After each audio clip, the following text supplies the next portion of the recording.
streaming est lancé. Ok, je dis pas de bêtises alors. En ce mardi 27 mai 2025. Écoute, tout va bien. Écoute, on attend toujours l'arrivée du bébé qui a l'air de vouloir rester jusqu'au bout. Donc ça permet de faire une late session. Peut-être que la semaine prochaine, par contre, ce sera plus compliqué. Mais en tout cas, on est là. Salut Paperboy, Sirius Killuminati, Maestro Svengali, Yo-Yo.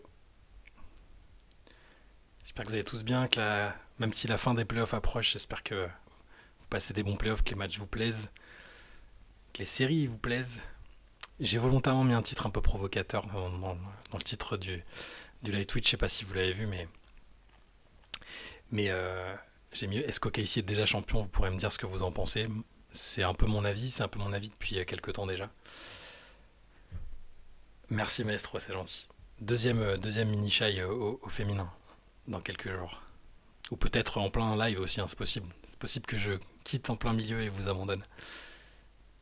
Salut Benrem, bienvenue dans la Light Session. Tu auras l'honneur de voir Antoine en action. Peut-être Dark Pimel vers minuit et demi. Il devrait arriver en tout cas tout à l'heure en cours de route. Fan de Casey, pour l'instant tout va bien, ben oui, j'imagine. Enfin, tout marche, tout va sur des roulettes, c'est parfait. Ils jouent bien, à part le match 3 qui a été un peu cata et où ils ont vite baissé pavillon. Franchement, l'équipe est incroyable. L'équipe a la chance de ne pas connaître de blessures pour l'instant. Je touche du bois pour eux. L'équipe a la chance d'avoir un MVP qui assume son statut. C'est génial. Ah, Benoît, mais oui. Ok. Ah ouais, avec ton pseudo, j'avais pas tilté. Eh ben c'est cool. C'est vrai que d'habitude, si tu me dis que ça fait un peu tard pour toi, mais vive la Suisse. Merci de nous suivre depuis là-bas. Une late session depuis la maternité. C'est possible. Alors je vous avoue que si je dois partir pour la maternité, pour l'hôpital en pleine late session, je vous le ferai peut-être pas en direct. Je suis pas sûr que ce soit autorisé. Merci Sirius. 114 jours depuis le Luka trade, ça survit comme on peut. Luka qui a l'air très très concentré sur sa forme pour la saison prochaine. Alors est-ce que c'est pas un peu tôt, mais là je sais pas si vous l'avez vu sur les images au Real, il est hyper affûté. Il y a un article d'un média slovène qui dit que là ça y est, c'est l'intersaison lors de laquelle il va faire de la prépa physique à mort, où il va arriver hyper affûté. Euh, je demande à voir parce que l'été est long. C'est un garçon qui aime bien la bonne chair, qui aime bien profiter. Mais ce serait fou de voir Luka arriver vraiment à 100% tout de suite, parce que c'est quelqu'un qui se met en forme en cours de route quand même, en général. Dommage, on ne verra pas la confrontation avec les Celtics. Bah, c'est pas pour cette année, c'est pas pour l'année prochaine non plus, à mon avis, mais j'aurais bien aimé aussi. C'était mon pronostic pour la finale. Bonisseur qui pose les questions, les vraies questions, le col est pas ouvert. Il l'est, mais pas suffisamment. J'ai vu Zion faire ça aussi. Ouais. Zion, les problèmes, ils sont quand même autres que ceux de Luka. Luka, il arrive avec un peu d'embonpoint, mais il le perd vite en cours de route, et il n'est pas aussi dépendant de son physique quelque part que Zion. Peut-être que Nico aura servi à ça, par contre ce serait dommage qu'il prenne conscience de ça comme ça. Et moi j'ai quand même envie de dire, Kitish, que même comme ça, même avec un supposé problème d'hygiène alimentaire, c'est ce qu'illustrait Nico Harrison. Luka Doncic fait quand même finale de conférence et finale NBA. Donc il n'était pas en si grande difficulté que ça avec son poids.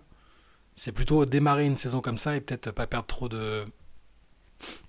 d'énergie justement avec du yo-yo, mais moi je crois pas que ce soit le problème principal. Ouais, maintenir sur la saison, c'est ça. Si Nico nous fait un Super Saiyan Lucas énervé, après tout il dira bah voilà, je suis content, j'ai contribué à son avènement. Le storytelling habituel de l'intersaison, ça peut tout à fait être ça, mais c'est pas vraiment du storytelling parce que là il a l'air hyper. Là c'est factuel, on voit bien qu'il est fit. Il aurait pu après l'élimination aller se lâcher un peu. Il y en a qui vont très très vite pour reprendre les kilos. On se rappelle des entraînements au tir de Ben Simmons, exactement. Ouais, Ben Simmons, ça fait partie des trucs à l'intersaison. Ça y est, il va prendre des jumpers à mi-distance, des tirs à 3 points. Et non. Salut, 90 Coro. Merci C-Web. Merci pour avant l'heureux événement, on attend un peu, ouais. Encore peut-être quelques heures, peut-être quelques jours, on verra. Je peux m'imaginer que de bosser avec LeBron va l'aider. Ouais, t'as raison, non, je pense que il y a un degré d'exigence qui le pousse peut-être à faire ça. Ils ont peut-être déjà eu des conversations. Tu te rends compte, tu vois un mec de 40 piges à côté qui a pas un pet de graisse, peut-être que ça joue. Il a souvent une prise de poids pendant les fêtes, mais comme nous tous. Finalement, est-ce que Luka n'est pas proche de nous mortels, plus proche de nous mortels qu'on ne le croit, où il va se prendre une petite bière après un match de temps en temps, où il profite. Moi, ça me le rend plus attachant encore. Je dis pas que ça justifie Nico, mais s'il est un peu plus fit, ce sera quand même mieux pour lui sur le long terme. Oui, peut-être pour prolonger sa carrière, il vaut mieux quand même avoir. C'est certain ça. Mais je maintiens que c'est quand même pas un si gros problème que ça. En tout cas, ça n'a pas été la raison ça n'a pas été la raison des échecs en finale de conférence et finale NBA quand même. S'il perd du poids mais qu'il est plus capable de bully, alors il utilise son poids, son physique, mais il y a quand même beaucoup de techniques de feinte. C'est surtout ça qui fait la différence. Ça va lui faire du bien à notre Boluka, rien que pour les articulations. On le voit avec l'âge, on souffre, comme les articulations souffrent des prises de poids, j'en sais quelque chose. On a beaucoup plus mal aux genoux, mal aux chevilles, on récupère moins vite. Alors il n'est pas encore à un âge où c'est problématique, je pense, hein. Ça reste encore un joueur assez jeune. Mais par contre, c'est un joueur qui joue depuis très longtemps. Il a commencé très très tôt le basket, et le basket de très haut niveau. Il le joue depuis qu'il a 15 ans avec les pros, donc il a, mine de rien, quelques kilomètres au compteur. Et vraiment du basket de haut niveau, c'est-à-dire de championnat espagnol, de l'Euroleague, des compétitions internationales avec la Slovénie. Voilà. Disons qu'entre la campagne de limite diffamation des Mavs et la proximité avec LBJ, ça lui donne pas envie de faire plus gaffe. Si ça ne lui donne pas envie de faire plus gaffe, rien n'y fera. Je pense que ça a déjà eu un impact, hein. Je pense vraiment que ça joue. Et je pense qu'on va le voir arriver très très affûté. Ah, ils assurent avec une hygiène louche. Mais parce qu'ils profitent, quoi, et puis ils basent pas tout sur leur qualité athlétique, sur l'explosivité. C'est important d'être affûté, évidemment, mais est-ce qu'ils ont besoin du même degré d'affûtage que tout le monde? Je suis pas sûr, moi. Salut à ceux qui nous rejoignent, Stark, from Munich, et Zonico. Alors du coup, est-ce que la question posée dans l'intitulé, dans le titre, est-ce que vous êtes d'accord avec cette semi-affirmation en tout cas? Je sais pas si vous vous rappelez, mais il y a 2 mois, je crois, dans une late session, j'avais titré, je vous avais dit que j'avais une révélation. L'équipe était déjà parmi les favoris, hein, mais j'avais dit, je pense que le Thunder va gagner le titre. Je sais plus quel match c'était, mais il y avait eu un mix de super performances collectives, de matchs incroyables individuellement de Shai Gilgeous-Alexander, et j'étais ressorti de cette période-là en me disant, ils vont gagner le titre. Même si c'est Boston full force en face, j'ai l'impression qu'ils vont gagner le titre. Alors peut-être que pour une fois, j'ai émis un pronostic qui va peut-être se réaliser. C'était cool de faire un pod de questions aujourd'hui. Merci Castella. N'hésitez pas à nous envoyer vos questions. Effectivement, on en a mis en fait, on a tellement de questions de côté en réserve parfois et même que j'oublie parfois. Je suis désolé. Hein, c'est pour ça qu'il faut insister à l'adresse cqfr.rivers@gmail.com, et n'hésitez pas à envoyer des questions. On fait, même si ça vous plaît, on en fait même plusieurs par semaine maintenant. Pendant l'intersaison, on pourra en faire aussi. Pendant les vacances, la free agency, n'hésitez pas, parce qu'on sait que c'est quelque chose que vous aimez bien, et nous on aime bien répondre à vos questions parce qu'elles sont souvent elles sont originales, elles sont intéressantes, donc n'hésitez pas.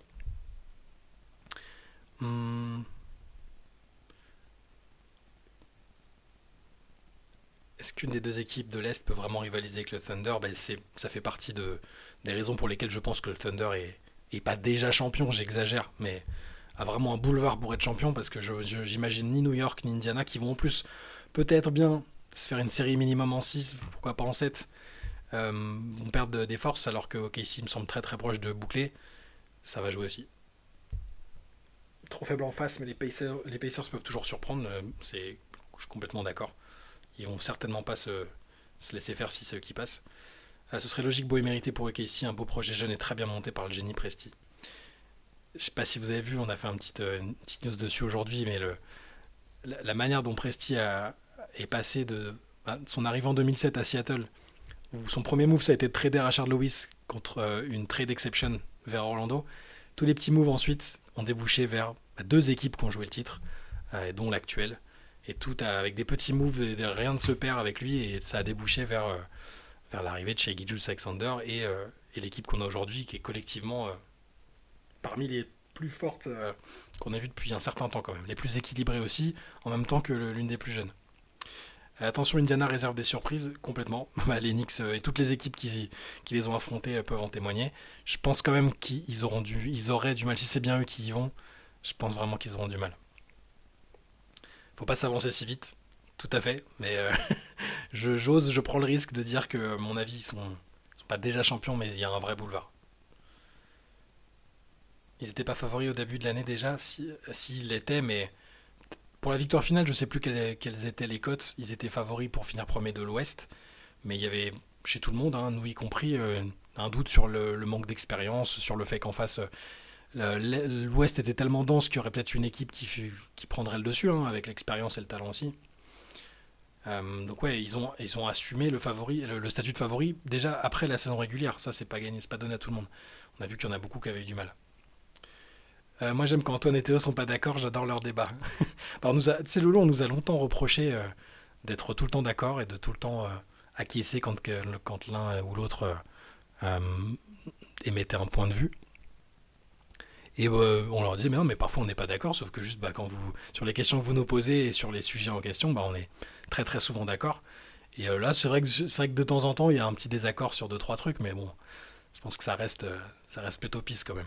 On cherche pas à faire volontairement un débat à tout prix s'il n'y a pas matière à en faire. A contrario, si OKC ne gagne pas, on sera sur l'une des plus grosses surprises. Imaginez Indiana champion, des parieurs vont être très riches. J'ai du mal à imaginer un autre champion actuellement, c'est pour ça que j'ai dit ça en fait. Déjà, New York ou Indiana en finale, ce sera déjà un peu une surprise par rapport au début de saison. Et si OKC passe bien, je vois vraiment aucune des deux équipes les battre. Ta prédiction d'OKC a un peu moins de 80% de se réaliser selon les books. Ouais, ça me semble pas mal, 80%. J'irais peut-être même un peu plus haut. J'oserais. Des 4 équipes qui restent, c'est sans doute la meilleure, mais ça fait pas tout et les blessures, ça arrive vite, même si je leur souhaite pas. Pour l'instant, ils sont vraiment préservés par les blessures. Et leur profondeur en est d'autant plus dévastatrice parce que pour Jalen Williams, ça a eu des petits pépins, mais ça s'est vite, guéri. J'ai l'impression que Shai est... Pareil, je touche encore du bois, mais il a pas trop le profil du mec qui se blesse. Pourtant, il a un style... c'est quand même ce qui fait quand même très athlétique et très exigeant, je trouve, mais il y a aussi beaucoup de technique. Et je suis sûr qu'il va éviter les blessures. De ouf, ils sont jamais d'accord en ce moment.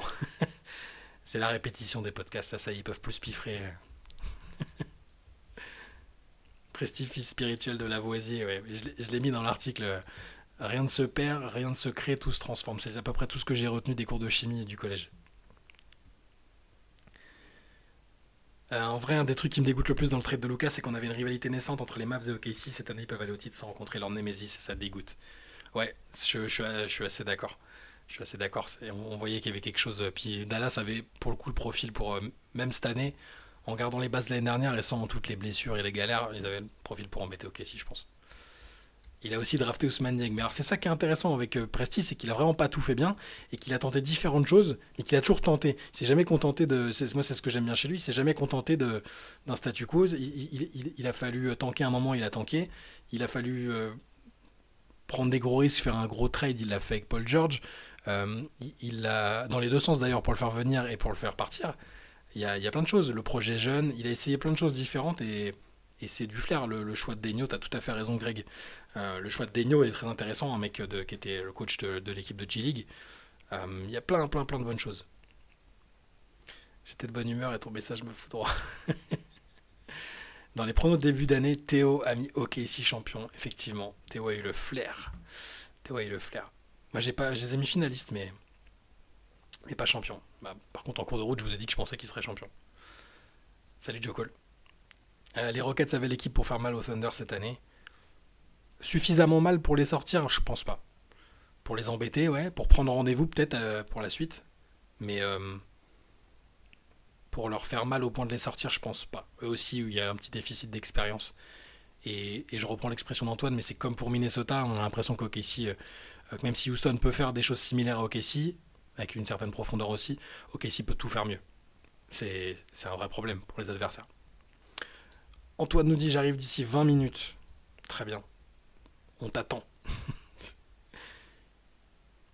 Shea va dans la meule, mais pas comme un bourrin, donc ça devrait pas trop engendrer de blessure. Il cherche pas à postériser l'adversité, par contre, ça c'est clair. Ça peut être un facteur. Alors je dis pas qu'il va pas se faire une cheville ici et là, mais il a quand même l'air très très très durable et solide physiquement. Rien de se perd, rien de se crée, tout se trade. Voilà. Peut-être que Sam Presti est un fan de Lavoisier. Chimiste français du XVIIIe siècle. Je savais qu'il était français avec les cours de chimie, mais ça remonte quand même à très très loin. Kayson est drafté 13 non. Ousmane il est arrivé dans la ligue, mais c'était plus un potentiel, il n'était pas prêt. Ils ont pris plein de joueurs comme ça, ils ont fait des paris qui n'ont pas marché, hein, les Pokusevski notamment, d'autres qui sont dans l'équipe actuelle peut-être, mais qui vont peut-être pas y rester. Ils ont une équipe avec plein de prospects, plein de mecs qui ont joué en G-League aussi avec Denio avant qu'il soit nommé. Il y a eu la période où Chris Paul est arrivé, où on pensait qu'il allait peut-être être coupé ou pour re-signer ailleurs. Au final, il est resté, il a servi de mentor à Shea, ça a été hyper important pour lui, il le dit tout le temps. Il y a plein de choses qui sont passées qui ont été bonnes, il a fallu être patient, mais je pense vraiment qu'il touche au but là. Holmgren, le choix de Chet Holmgren, le fait de réussir à faire de lui une troisième option, déjà un joueur impactant, le faire se remettre d'une blessure chaude quand même, il s'est blessé au bassin, c'est pas du tout, c'est pas anodin comme blessure. Il y a plein de très très bons choix. Et Denio, je sais pas si vous écoutez parfois les confs de presse après ou si juste vous lisez les traductions, mais il dégage vraiment quelque chose de cool. À la fois, il a l'air d'être proche de ses joueurs et d'avoir une certaine aura, un certain charisme, mais en même temps très calme, très posé, très analytique. Il me fait un peu penser, peut-être en plus nerveux dans le bon sens du terme, à Brad Stevens, qui manquait peut-être un peu de gueulante parfois, même si moi j'avais interviewé des joueurs qui l'avaient eu quand il coachait Butler, il disait que les rares fois où il gueulait, par contre ça fonctionnait tout de suite, et Brad Stevens c'était le champion du temps mort qui derrière débouchait sur un panier pour son équipe. Je descends un peu dans mon message. Tiens, votre podcast de cet après-midi m'a amené à une question rigolote. Quelle est l'équipe la plus nulle à avoir gagné le titre NBA? C'est une bonne question, ça. En gros, celle qui perdrait si on fait un tournoi de toutes les équipes qui ont été championnes NBA. On va peut-être rester sur l'ère moderne, peut-être. Après, même si ça pourrait être intéressant aussi de faire le jeu avec des équipes plus anciennes, hein, les Celtics dynastiques, tout ça. Si on prend à partir des années 90, peut-être, le champion le plus nul. Même on peut faire par décennie si vous voulez. Hein. Dans les équipes récentes, pas simple. Hein. Est-ce que Toronto, j'allais dire Toronto, mais il y a quand même Kawhi Leonard qui est énorme. Le Golden State, le plus récent, il y a quand même les bases d'une équipe là aussi dynastique. Je réfléchis. Je regarde ce que vous proposez quand même pour vous voler vos idées. Alors Golden State 2022, Mavs 2011. Ouais, Mavs 2011, il y a le côté mission, il y a l'adversaire qui est pas encore prêt peut-être là, le Heat qui avait beaucoup de pression, qui l'a mal géré. Spurs 2003, toutes les équipes des Spurs c'était quand même fort, c'est un style de basket qui était dur à contrer. Mavs 2011 c'est pas mal. Milwaukee, ouais. Un des Houston 95-96, avec Hakim quand même, c'était... Moi je mettrais bien... Je suis assez d'accord avec Bonisseur. Peut-être Toronto 2019. Milwaukee avec Giannis, il y avait Jrue Holiday. Ah non, Détroit 2004 c'était pas nul, c'était trop fort justement pour... Ça a annihilé l'adversaire. Défensivement, je pense qu'ils auraient annihilé un paquet de très très bonnes équipes aussi. Hein. C'est les Lakers de Kobe et Shaq quand même qui explosent. Hein. Ou on peut le dire autrement, quelle équipe a le plus profité d'un alignement d'étoiles la plus opportune? Pour moi, les Raptors 2019 quand même, l'alignement des étoiles. Entre le recrutement en pile poil, tu chopes Kawhi. T'as le panier invraisemblable contre les Sixers. Il y a les blessures chez les Warriors avec KD et Klay Thompson. Ils méritent leur titre. Attention, ils ont extrêmement bien joué. C'était très bien coaché par Nick Nurse. Les Siakam, Marc Gasol, c'était très bon, mais peut-être eu un bel alignement. Ça me trouve d'ailleurs qu'on n'utilise plus un seul système de sortie de time-out avec Mazzulla. Le playbook est dans le bureau du dessus, il y a plein de joueurs qui étaient déjà là, les nouveaux sont quand même pas foutus. Pas des. Alors j'arrive pas parce que c'est censuré. Pourquoi ils ne font plus? Ça va faire partie des discussions de l'intersaison, ça, autour de Mazzula et de ses joueurs. HS Gaël Monfils, c'est merveilleux. Ah, il a gagné? J'ai pas regardé, j'ai pas suivi les résultats du soir à Roland Garros. Seattle 79, ça remonte un peu, Benoît, quand même. C'est plus dur. C'est pour ça que je disais années 90, c'est pas mal. Peut-être 80, parce qu'il y a eu des équipes mythiques dans les années 80, avec les Celtics notamment. Euh, Lakers 2020, j'avais pas pensé à l'équipe de la bulle, à Bitunka, t'as raison. Hein. Bon, il y a quand même LeBron James, Anthony Davis dedans. Mais il profite, là pour le coup, l'alignement des planètes. LeBron a beau dire que c'est le titre le plus dur. Il est dur psychologiquement. Mais par contre, l'avantage énorme de ne pas avoir à prendre l'avion tout le temps et à rester dans les mêmes zones, c'est difficile de se blesser. Il y a eu un petit alignement aussi quand même favorable pour eux. Lakers de la bulle, t'as raison aussi, avec un pseudo que j'aurais du mal à lire, un numéro de code 5906. Spurs 99 à la rigueur, mais ça dit que toutes les autres équipes étaient plus nulles. Oui, mais de toute façon, de facto, les autres équipes n'ont pas assuré si cette équipe-là a gagné. Hit 2006, pas mal. Hit 2006, pas mal. Après, du coup, maintenant, j'ai de l'affection pour cette équipe, parce que dans le dernier MOOC, j'ai écrit un article sur leur parcours, sur leur titre, sur l'aventure. Il y a quand même, bon, t'as un Shaq qui est pas totalement le Shaq Prime, mais Dwayne Wade est énorme. Il y a des rôles players autour qui sont très très bons. Je les mettrai pas dedans. Toronto tape la plus belle équipe de Philly depuis le process, et Milwaukee était très fort aussi. Bon, toutes les équipes ont été fortes, mais imaginez juste un tournoi où on ferait ça. Qui aurait le plus de mal? Denver, quand on regarde comment performe ce groupe depuis le titre, hormis Jokic, il n'y a pas grand chose. C'est dur, ça joue vraiment bien quand même. Pourquoi pas? C'est recevable.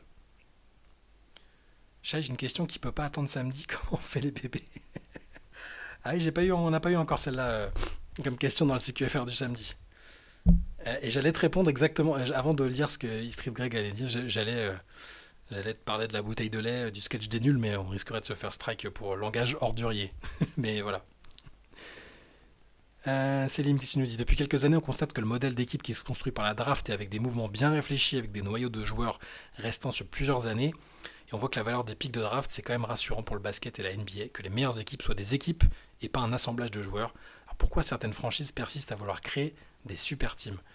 Moi, je suis totalement d'accord avec toi et je milite à chaque fois. En fait, j'enrage quand je vois des moves comme celui comme les Lakers en font souvent en jouant sur leur prestige et sur leur pouvoir d'attraction. Et j'adore quand il y a des équipes très bien construites et de longue date. Et j'inclus Golden State dedans, avant l'arrivée de Kevin Durant. Mais bon, tout le reste de l'équipe était quand même déjà championne quasiment. J'adore quand il y a un travail patient, quand il y a de l'ingéniosité. C'est pas toujours récompensé et les superstars font aussi gagner des titres. Hein. Le Big Three de Miami a finalement réussi à gagner. D'autres associations de joueurs forts ont quand même réussi. Tu vois, KD avec Curry, ça a marché, mais ouais, moi aussi. Alors, si certaines franchises persistent à vouloir créer des super teams, c'est parce que c'est peut-être le plus simple, entre guillemets. C'est le plus rapide pour être compétitif. C'est pas souvent le plus facile pour gagner, mais enfin, ça t'amène pas souvent à la victoire, pas tout le temps à la victoire. C'est plus facile que de partir de 2007, comme je disais, pour Sam Presti et de faire des moves à la marge avec des trade exception, avec des trucs qui paraissent anodins pour lesquels tu peux te faire critiquer. C'est difficile, il faut être patient, il faut faire en sorte que la fanbase soit patiente, que le boss de la franchise soit patient aussi. Là, on le voit avec OKC, ça a été le cas. Et ça demande du coup, c'est moins facile quelque part. En plus, surtout quand t'es un petit marché. Donc voilà. C'est aussi une question de business, bien sûr, les ventes de maillots. Et c'est pas toujours au détriment du sportif. Je pense que quand les équipes font ces moves-là, quand les Lakers font venir LeBron, il y a du marketing derrière. Mais ils disent aussi qu'ils vont gagner le titre, ils en ont gagné un. Quand les Suns font Kevin Durant, Bradley Beal, je pense qu'ils se disent que ça va marcher. Quand les Nets font Kevin Durant, Kyrie Irving, James Harden, je pense qu'ils se disent que ça va marcher et en plus que ça va rapporter des sous parce que ça fait vendre des maillots. Je pense pas que ce soit mal intentionné et que pour le business. Voilà. C'est mon avis. Il y a l'idée derrière de remplir la salle, de vendre des maillots, c'est évident. Mais c'est pas que ça. Je pense qu'ils se disent que ça peut fonctionner.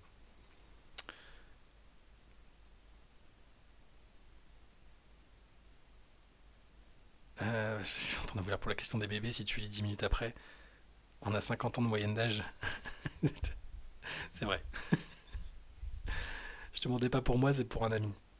Très bien, bah tu peux lui dire, tu peux lui parler de la bouteille de lait. Voilà. Je pense qu'on commence à sortir des super teams, à part quelques proprios comme aux Suns. Le modèle montre qu'il faut maintenir une base et faire quelques ajustements. Ok, ici Boston, Denver, Golden State, Milwaukee. Oui, les vrais super teams, je pense qu'on en est un peu sorti. Après, on n'est pas à l'abri de. À quelque part aussi aux Lakers, le fait de faire venir Luka, ça ressemble un peu à une super team quand même. LeBron, Luka, et puis peut-être qu'ils vont essayer de bouger pendant l'intersaison. Je sais pas si vous avez vu, mais Shams Charania aujourd'hui, il a dit que ça pouvait être l'intersaison la plus folle de l'histoire. Je sais pas ce que ça veut dire, mais peut-être qu'il faut s'attendre à ce que les Lakers fassent des trucs.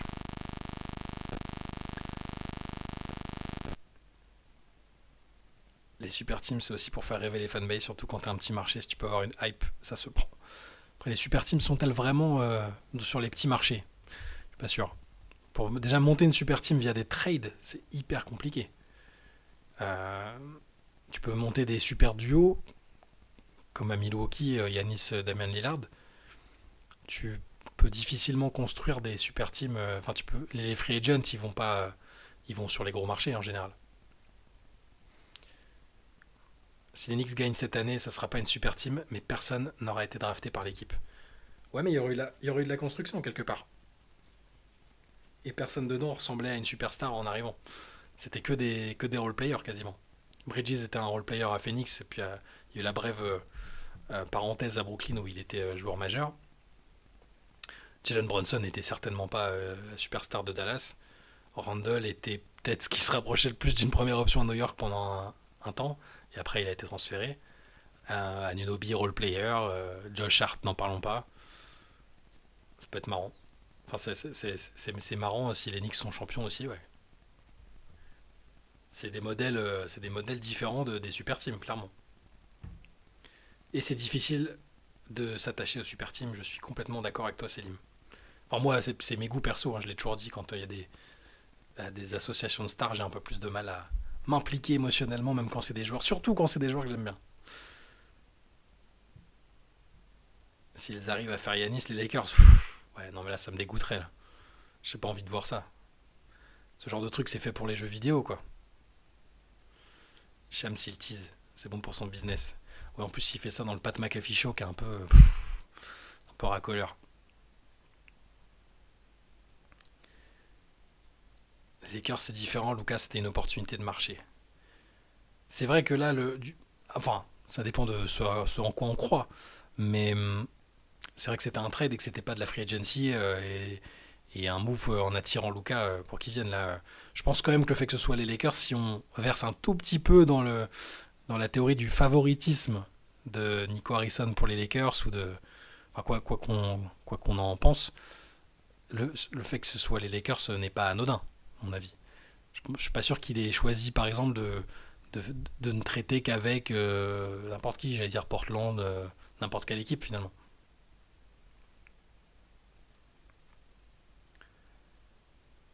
Ça, tu n'as pas aimé les Galactiques du Real. J'ai vraiment pas aimé les Galactiques du Real. Après coup, alors c'était la première fois que ça arrivait vraiment dans le foot. Donc sur le coup, j'étais curieux, mais de toute façon, je suis pas un fan des grandes équipes en général. C'est un trait de personnalité, je pense. J'aime toujours les outsiders. Et non, et voir à l'époque arriver quand il y a eu Figo, Zidane, Ronaldo, Beckham, c'était trop.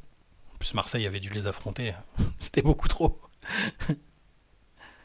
J'ai pas cité Roberto Carlos, mais il était déjà là, ouais.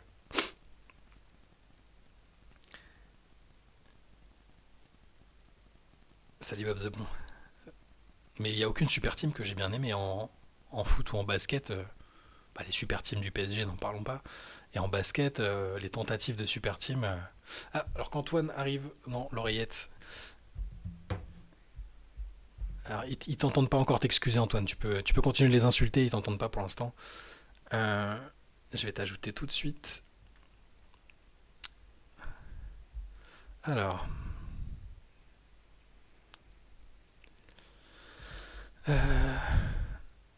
Comment on fait déjà?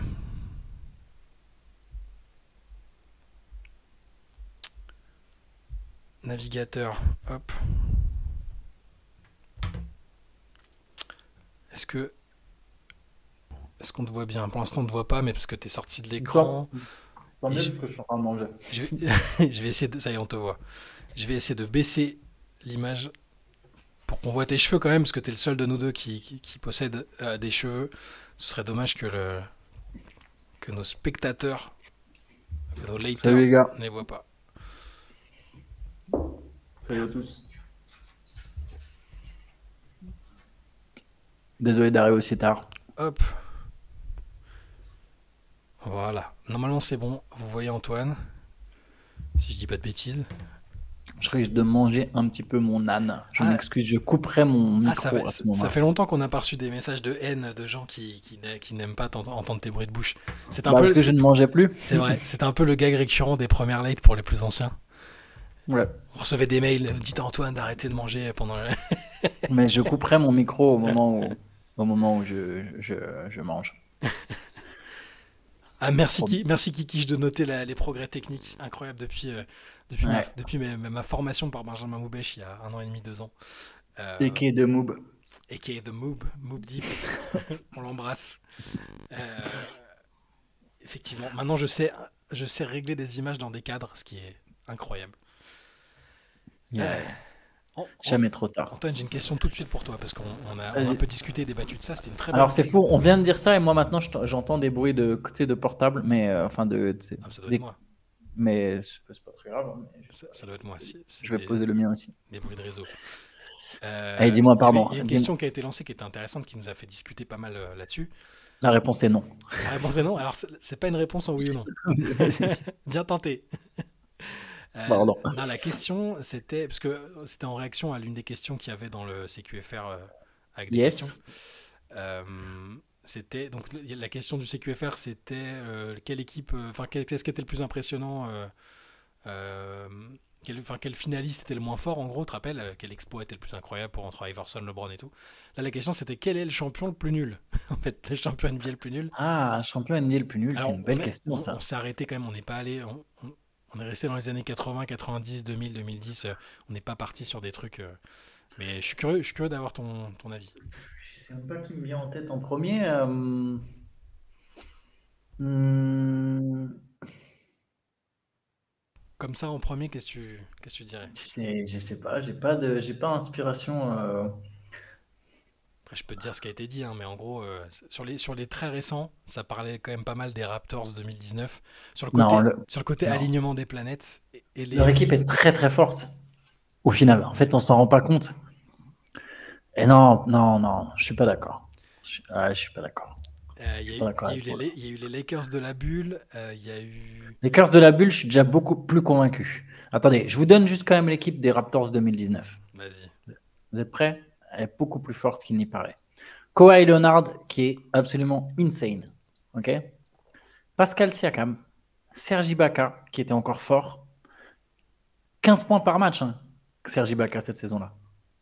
Prime, peut-être la meilleure saison d'Ibaka. Kyle Lowry, All-Star. Jonas Valanciunas, Fred VanVleet, Danny Green, Marc Gasol, Norman Powell, OG Anunoby, Jeremy Lin. C'est. Qui jouait Non. pas, mais en playoff. Ouais, mais pour te dire, en fait, même dans les mecs qui jouent pas, tu vois, je vous dis sur les playoffs, c'est plus intéressant. Donc, ouais, Kawhi, Kyle Lowry. Effectivement, en playoff, Ibaka n'était pas à 15 points. Ouais, donc, non, mais franchement, Kawhi, Siakam, Lowry, Gasol, Ibaka, VanVleet, Green, Norman Powell, le top 8 avec Chris Boucher, Jody Mix, Jeremy Lin, c'est quand même super solide, non? C'est vrai que Ouais. Valanciunas n'était pas là en playoff. Et du coup, ça... Les- Ouais. Après, ils sont pas tous dans leur prime, il y en a qui sont un peu plus jeunes et tout, mais c'est que du talent quand même. Ça parlait aussi pas mal des Mavs de Dirk 2011. Mais après, on a reformulé un peu ça en qui a eu le meilleur alignement des planètes, tu vois. Ouais, parce que c'est pas tout à fait la même chose. C'est pas pareil. Mais ça a cité les Mavs. Allez, il faut que je regarde le palmarès. Je vais Vas-y, regarder vas-y. le palmarès. Valanciunas tradé contre Gasol en février. Oui, oui, oui, Mi- effectivement. Mi- Miami Bon, 2006 aussi a été mais magnifique. bon, vous êtes d'accord que l'équipe est quand même très forte, quoi. Alors, Spurs 99, Lakers 2000, 2001, 2002, Lakers 2000. Salut Moulpi. Parce que pourquoi au final, pourquoi les Pistons, très beau champion au demeurant, très très beau champion au demeurant. Pourquoi les Pistons, ils seraient beaucoup plus faibles que les, Mais ils auraient éteint tout le monde. beaucoup plus forts que. Mais oui, ils sont forts. Je dis pas, Défensivement, mais ils tu vois. éteignent tout le monde. Après, ils sont allés loin, ils sont retournés en finale et tout. Ils ont des raisons Ouais. quand même de ils ont montré des choses quoi. 2008, 2009, 2010. Ça, c'est pas simple. Hein. Aïe, aïe, aïe. Après, on peut remonter avant, mais c'est, tu vois, sur les. Il y a Ouais, ça, sur ça parlait même des les Rockets. dernières années, les Le, Raptors, le effectivement. back-to-back des Rockets a été évoqué aussi. Quand même, il y a Hakim, Drexler. Moi, je serais tenté de dire entre. Effectivement, bon, du coup, c'est pas simple. Hein. C'est vraiment pas. C'est trop dur. C'est trop dur. C'est trop dur, en fait.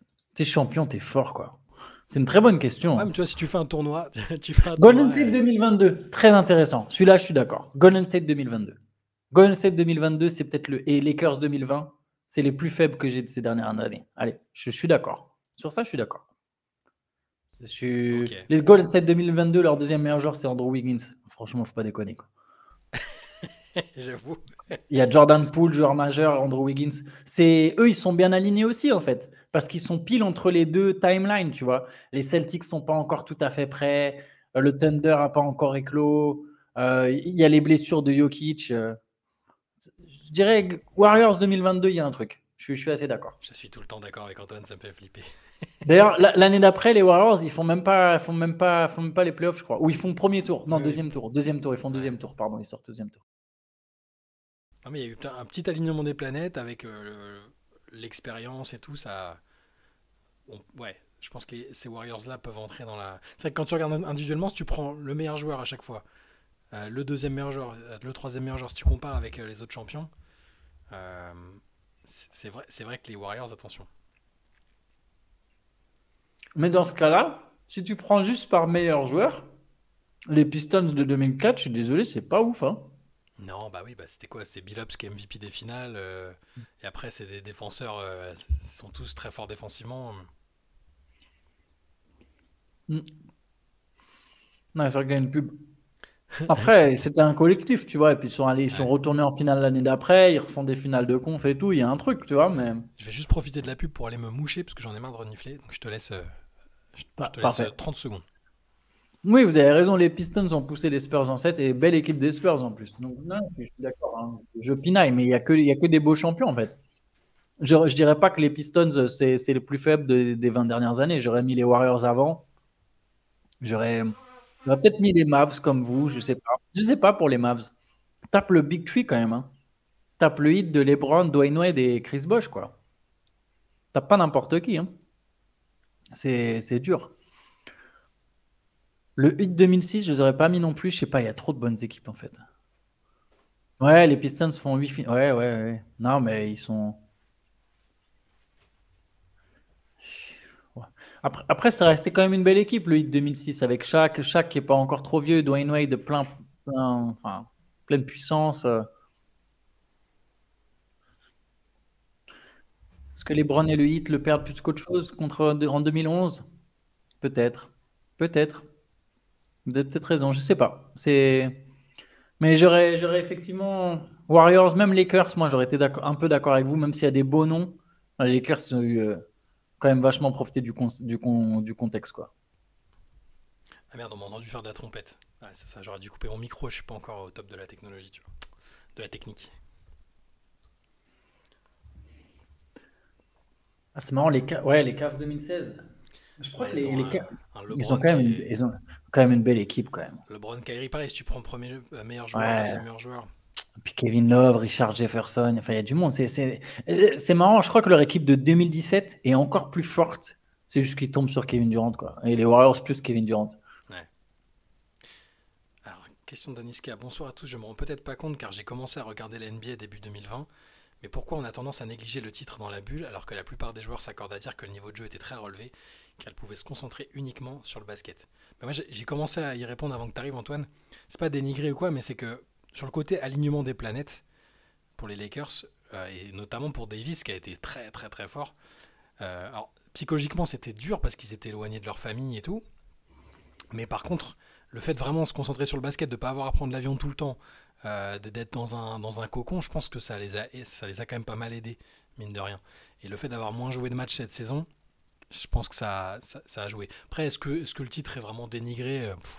LeBron n'arrête pas de répéter que c'était le plus dur. D'autres, les joueurs, effectivement, eux-mêmes disent que c'était super compliqué. Bon. C'est un titre particulier. Je sais pas s'il y a moins de mérite, plus Hmm. de mérite. C'est un titre qui est vraiment très très particulier et on en reverra peut-être jamais des comme ça finalement. Je suis assez d'accord avec toi. Ouais. Je sais pas si c'est forcément moins dur. Désolé, j'ai su ma souris que j'ai cradé. Je vais arrêter de manger en fait. C'est pas la peine. On Il n'a y a pas eu, plein de on, beurre. on a, on n'a pas eu de plainte du public hein, encore, donc tu peux continuer. Ouais, mais c'est tout plein d'huile. Je suis en train de tout niquer là. Ouais, là, là, c'est cata. Pardon. Il y a de l'huile sur la souris, c'est dégueulasse. Ah, Ah, ça y est, quelle idée à la tu peux con. arrêter de Là, manger s'il te plaît, voilà, ça y est. ouais, Et mais voilà. non, j'ai vraiment une idée à la con là. Mais ça n'a évidemment pas aidé que les Lakers. Il y a des équipes, peut-être que Miami va pas aussi loin s'ils sont pas sur ce mode-là. Il y a plein de choses. Donc oui, ça n'a pas aidé que les Lakers. Ouais, mais je sais pas. Après, il y a eu, tout le contexte quoi. Ouais. Le côté astérisque, il est inévitable de toute façon. LeBron n'aime pas qu'on dise que c'est un titre particulier, mais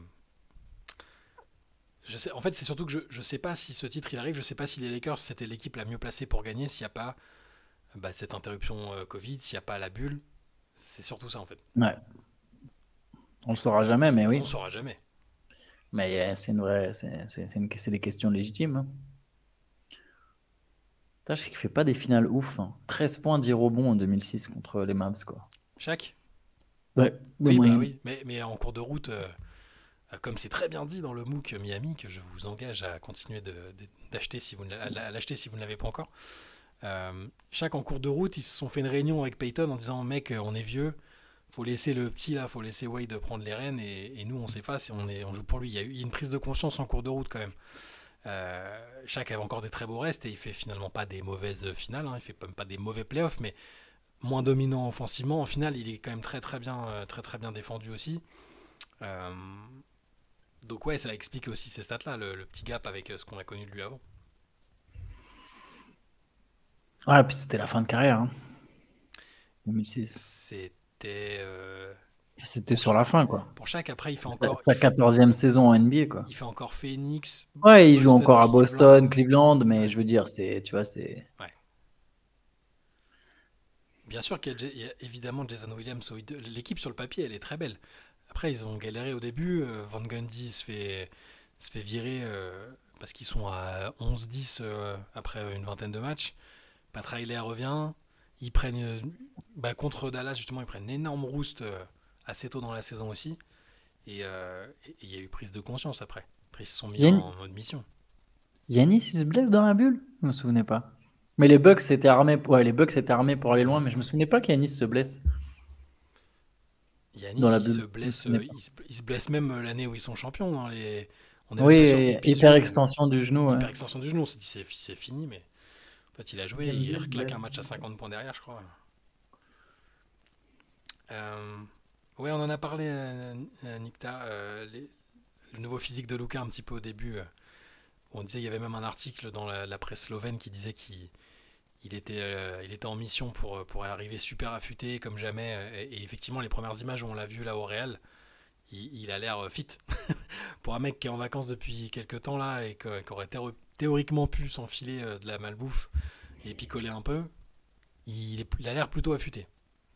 Apparemment, il est déterminé, ouais. Il paraît qu'il est déterminé à changer sa diététique. Ouais. Est-ce qu'il va jouer l'Euro? Ouais, parce qu'ils sont dans le groupe de la Oui, France, non? non, oui, il va jouer l'euro. A priori, il va jouer l'euro. Donc on va devoir se coltiner Doncic. Il peut même, vu les équipes en place, il peut même mener la Slovénie jusqu'au bout. Ce serait fou. Ce serait assez fou, ouais. Problème son, Ça Antoine est 2 fois plus fort. Alors attendez. que toi, apparemment. Au basket, Antoine est au moins 2 fois plus fort. Ça c'est vrai. Est-ce que, Pas ce soir. est-ce que là c'est un peu mieux? Vous nous direz. Milwaukee prend un match sans Yanis. Ok, je me souvenais vraiment pas du tout qu'Yanis se blessait dans la bulle. Je me souviens pas si bien des années Covid en fait. Même ces playoffs-là, j'en garde pas un. Je me souviens des duels Murray-Mitchell, mais je sais pas. Je sais pas si j'étais préoccupé, si j'étais quoi, mais Bah, l'année Covid, moi je me souviens surtout des épisodes de The Last Dance, c'était un peu ce qui rythmait Ouais, ce qui ouais, rythmait le j'étais quotidien. pas. Le choke des Clippers, j'étais- oui, si, on rappelle quand même, contre les Nuggets. Je suis en train de regarder. Les Clippers-Lakers en finale de conf, on l'aura jamais eu celui-là, hein. Peut-être un Ah, jeu. il joue quand même 4 matchs sur 5 contre Miami, mais effectivement, il est peut-être diminué. Mais il joue quand même 4 matchs sur 5. Ah, il rate un match. Il a joué. Ah oui, mais sur les 4, il y en a peut-être un où il se blesse en cours de match. Donc effectivement. Oui, parce que je vois minute play 29 minutes, donc il doit y avoir un match où il se. Oui, oui. Donc effectivement, il a peut-être raté le match où il se blesse plus un autre. Ah, Moi, je me souvenais pas. le duel Murray-Mitchell, ouais, c'était fort. Les mecs qui se claquent des matchs à 45 points, 50 points. C'est vrai que je me souviens. J'ai des souvenirs impérissables de Jean Castex. Jamais Ouais, revu c'est un incroyable, fichier Jean Castex. Excel avec un aussi bel accent. Ouais, ouais, on était un peu, on vivait au rythme des annonces à la télé.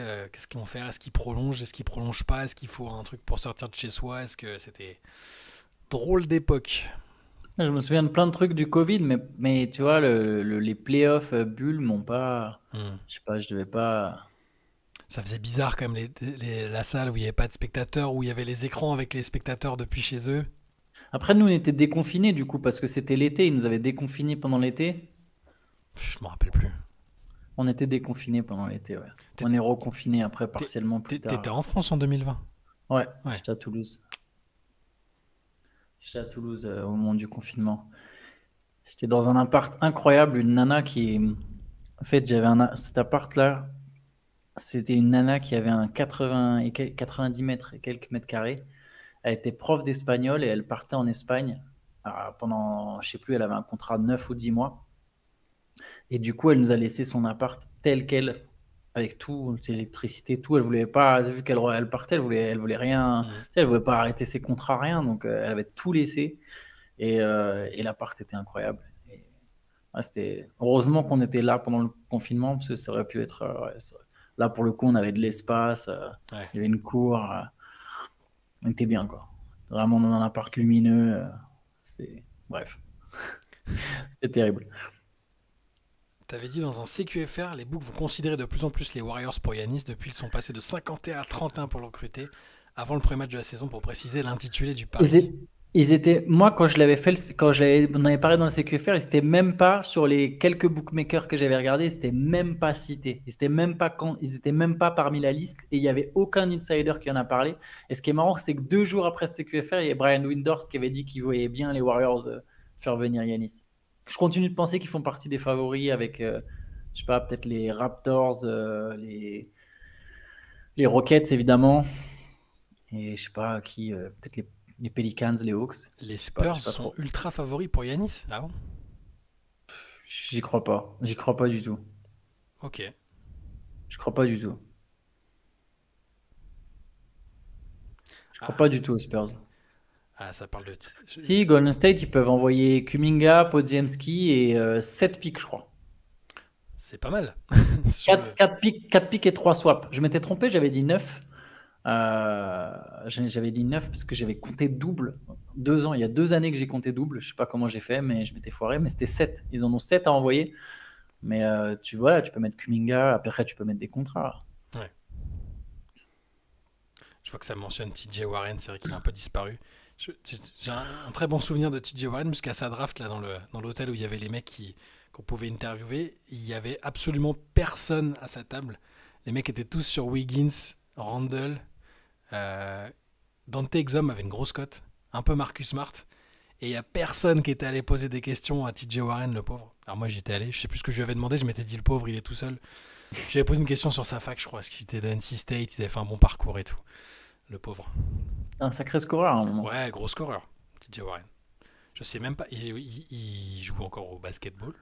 Ils étaient dans des effectifs il y a pas longtemps, mais je me demande ce qui était même pas aux Bucks d'ailleurs à un moment, TJ Warren ou aux Il Suns. était aux Knicks de Non, Suns, Westchester en G-League la saison dernière, cette saison visiblement. Et avant, il a joué où? Et il est sans club, hein. Minnesota, Phoenix, Brooklyn. Ouais, ça fait un moment. Il est sans Ah, équipe, ouais. hein. Attends, il a que 31 ans, c'est dur, mais je pense pas qu'on le reverra en NBA, hein. Je pense que c'est.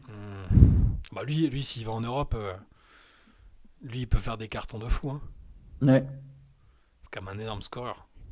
C'est tous les mecs qui attendent que la NBA Europe elle se lance pour aller chercher des contrats. Ouais, c'est ça. Si vous le voyez au Paris Saint-Germain basket, ne vous étonnez pas. Presque c'est assez clinquant pour le PSG, ça. Ouais, je suis pas sûr. C'est une bonne question, ça. Il est blessé, il peut plus jouer TJ Warren. Ah, merde. Je pensais pour l'Adipo. Ah, lui aussi, le pauvre. Lui, c'est retraite, hein. Non. Bah ouais, je pense. J'aimais bien Oladipo à sa sortie de la fac. Je me souviens quand il était encore à Indiana, j'avais fait un article quand il était encore annoncé. Il était pas annoncé 2, il était plus en tour de 5-6 et j'avais Ouais. dit ouais, c'est peut-être le mec qu'il faut drafter et tout. Ah bon, j'avais pas beaucoup regardé la fac, mais j'avais bien aimé les vidéos et tout. Au De final, son, il est pris en 2. de son vrai nom, Kehinde Babatunde Victor Oladipo. C'est un Yoruba. C'est probable, mais je te fais confiance, hein, sur les différentes ethnies Ouais, nigériennes. T'es beaucoup plus sur calé. je suis quasiment T'es sûr. le seul Donc, mec, t'es le seul mec, tu sais, question pour un champion, une étape où il y a tu peux choisir les thèmes. T'as les trucs très random et puis t'as toujours un thème de ouf. Toi, t'aurais pris les ethnies nigérianes. Et là, t'aurais Ah, bluffé. t'es fou, ça aurait été, T'a- c'est trop dur. T'aurais bluffé Julien Lepeu. Enfin, non, maintenant c'est Samuel Etienne. T'aurais bluffé l'animateur. Ouais, ça aurait été compliqué quand même. Attention, maintenant, de savoir. Ouais, c'est du Yoruba, ok. Mais Oladipo fait top 5 MVP? Non. Non, Avec, jamais, c'est avec impossible. Indiana? T'es sérieux? Ça, c'est. Attends, mais si Oladipo, bah, je vais regarder, je pense pas, ça serait fou ça. Ça va être marqué sur Basket Ouais, Référence. sur Basketball Référence, il fait 13e Ah ouais, c'est quand même pas avec cinquième. Indiana. Ouais, c'est pas 5e, ça veut dire il a eu une voix, quoi. Alors que Il a fait une Joachim, belle saison. alors que Joachim Noah fait top 5 MVP. Une saison quand même. Ouais, exactement. Ça, Tony Parker fait 5 ou 6, faudrait regarder qui sont les mecs les plus improbables, les mieux classés pour le MVP. Ça sera marrant un jour, ça. Le mec le plus improbable à avoir fini dans un top 5 des votes. Je me demande s'il y a peut-être eu Isaiah Thomas de Boston, hein. Bah ouais, c'est sûr, il a dû en choper un, ouais. Isaiah Thomas, il a dû choper là, sa meilleure année. Attends, je vais regarder, mais oui, je ne serais pas surpris qu'il ait. Noah en 4, c'était quand même assez improbable. Il était 4, Noah, Ouais, t'es 4, ouais. c'était pas 5? Il fait une saison énorme, il est DPOI, c'est le power forward des Bulls. Isaiah Thomas, il fait 5e du MVP en 2017. Ouais. En même temps, il tourne à 29 points par match, bordel. Il était incroyable. Avec le recul, Paul George. Ah non, c'est dur. Un peu plus dur, mais vous êtes Prime Paul pas George, complètement dans le faux, quoi. au Mais moment où il le fait, c'est pas étonnant, tu vois. Il est très très très très fort cette année-là. C'est pas une surprise, il était considéré comme un des tout meilleurs joueurs de la ligue. Tu as vraiment le joueur, ouais, un mec surprenant qui finit les top 5, tu vois. Je sais pas. Bon, là, j'ai pas de nom en tête, hein, mais je me souviens plus assez. Embiid, la pire carrière pour MVP. C'est dur, ça aussi. Bah, elle est pas finie, sa carrière, Embiid, mais Bah, c'est un de ceux qui aura peut-être pas été en. Bah, Derrick Rose, la carrière, bon, désolé, mais ouais. c'est pas de sa faute, hein, mais. Randall, en 2021, il fait combien? 20 questions. Bah, il est quand même pas aussi haut pour le MVP. Ouais, ils sont pas top 5, c'est immense, les gars. Il a une époque où déjà t'as les 3 monstres, 4 monstres qui sont Ouais. imbougeables. Juste Randall, il fait 8e quand même en Ah ouais, 2021. 8e. Ouais, c'est mais beau. parce qu'il joue au Knicks. Ouais. Il a des votes parce qu'il joue au Knicks. Il fait 8e, Kiki. J'ai bien vu quand même. Top 10, quand même fort. Mais bon. J'aime bien regarder les votes du MVP sur certaines saisons. On se rappelle plus, on se dit, putain, mais lui, il a fait. C'est dingue.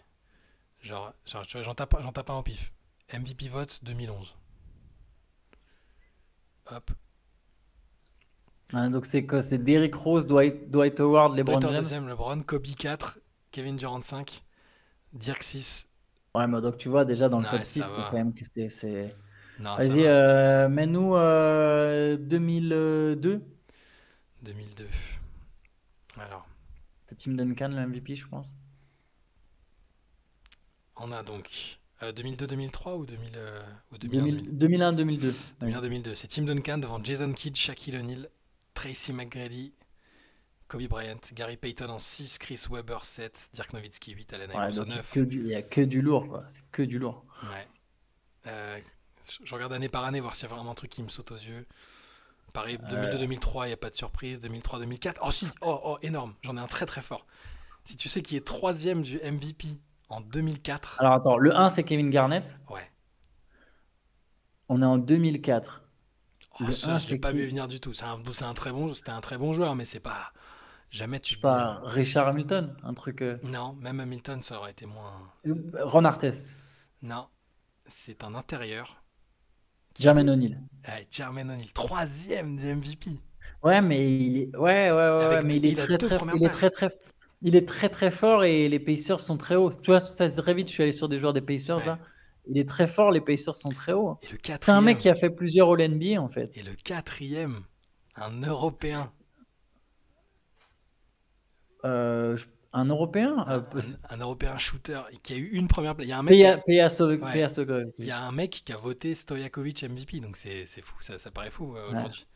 Mais c'est des joueurs phénoménaux. Stojakovic, c'était génial. Mais non, mais t'as raison, c'est quand même, t'as raison, on est quand même dans du pas mal. Mais tu vois, par exemple, O'Neal, il est All-Star 6 années de suite quand même sur cette période-là. Mais oui, je suis d'accord, c'est quand même pas mal. C'est quand même pas mal. D'ailleurs, il est même pas dans la First NBA Team. Là, je suis en train de regarder, il est même pas dans la First NBA Team cette année-là.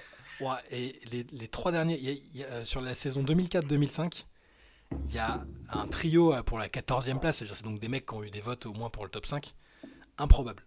Enfin, au moins deux d'entre eux, au moins même un d'entre eux, je trouve ça ouf. T'as PJ Brown des New Orleans Hornets, c'est un mec qui a voté pour lui en 5e. Ouais. Marcus Camby, bon, c'était un gros défenseur, il avait quand même une vraie cote, et Sean Marion, c'était un... Non, PJ Brown, c'est incroyable. PJ Brown. Il n'a jamais dû tourner à plus de 12 points par match, c'est dingue. La dernière fois, on avait parlé du fait qu'Elton Brand avait été 7ème du MVP en 2006. Ça, c'était assez surprenant. Je regarde année par année. 2006-2007, il n'y a pas de grosse surprise. Bon, Carlos Boozer dans le top 10, ça peut être un peu étonnant, mais rien de fou. 2008, rien d'incroyable. Rachid Wallace a un vote. Rachid Wallace a un vote en 2008, c'est beau. 2008-2009, rien d'incroyable. Yao Ming 12e. 2010, non plus. Ça commence un peu à se... Voilà. Après, il commence à avoir trop de bons joueurs, en fait. Après, il y a trop de bons joueurs. Stephen Jackson, il y a un mec qui a voté pour lui en 2010. Ah, ça, c'est fort. Pour le top 5. Pour le top 5, attention. C'est-à-dire que... Ouais, donc c'est-à-dire il a terminé loin. Voilà. Mais il y a quand même, faut quand même le noter. Et après, on l'a fait. 2011, on a fait. 2012, Kevin Love 6ème, c'est pas mal, juste derrière Tony Parker. Ouais, mais il est à Minnesota, c'est ses années Minnesota. Il était énorme à Minnesota. Non, il est trop chaud à Minnesota. Ouais. Attends, il a 25, 12-5 de moyenne. La saison 2012-2013, Melo finit 3ème du MVP avec New York. Hein. Étonnant. New York, j'ai l'impression que tu as toujours des voix. Il y a un mec qui l'a mis premier. C'est un mec qui le met premier à la place de LeBron. Exactement. Pour ça qu'il finit aussi. Exactement ça.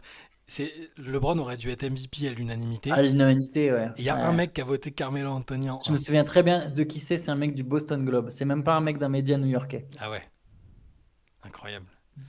Je regarde un peu les noms. Attends, il y avait du Ty Lawson, David Lee qui ont eu des votes, c'est génial. Et oui, PJ Brown n'a jamais été All-Star. On nous posait la question, j'étais persuadé que ça avait été le cas. Et quand il finit 14e pour le MVP, il finit à 10 points et 9 rebonds par match la saison, quoi. Il y avait des journalistes, c'était pas, tu sais, il n'y avait pas les réseaux sociaux, les mecs, là tu te ferais tirer dessus, t'imagines, c'est comme si tu mettais, je réfléchis, une équipe de play-in, donne-moi une équipe de play-in, et encore maintenant il y a des stars dans toutes les équipes, je sais pas, s'il y a des stars dans trop d'équipes, c'est comme si Josh Giddey prenait un vote pour le MVP. C'est vraiment, c'est... incroyable. On a du Al Jefferson 8ème en 2014. Pas évident, hein, celle-là à voir non plus. Avec 34 points. Al Jefferson, avec Charlotte. Ils vont en playoff, j'imagine. PJ Brown, c'était un intérieur, gros rebondeur, gros défenseur. C'était une machine à double-double, quoi. Mais c'était. Je sais pas, c'est pas ouf, quoi. C'est pas. Après, fantastique, c'était un bon joueur de devoir, bien sûr. Dans des bonnes équipes, hein, à Miami, ça ressemble à Charlotte. Ça ressemble à un vote de troll, quoi. Ouais. Je regarde et là depuis, il n'y a pas vraiment de grosses surprises. Champion avec 2008, en 2008, PJ Brown. Il y a, en 2015-2016, donc la fameuse saison pour les Warriors, où Curry est MVP, il y a Draymond Green qui est 7ème quand même, il a eu 50 points. pour le MVP. L'année où, ouais, donc après t'as Isaiah Thomas 5e en 2017. T'as John Wall 7e égalité avec Giannis cette année-là.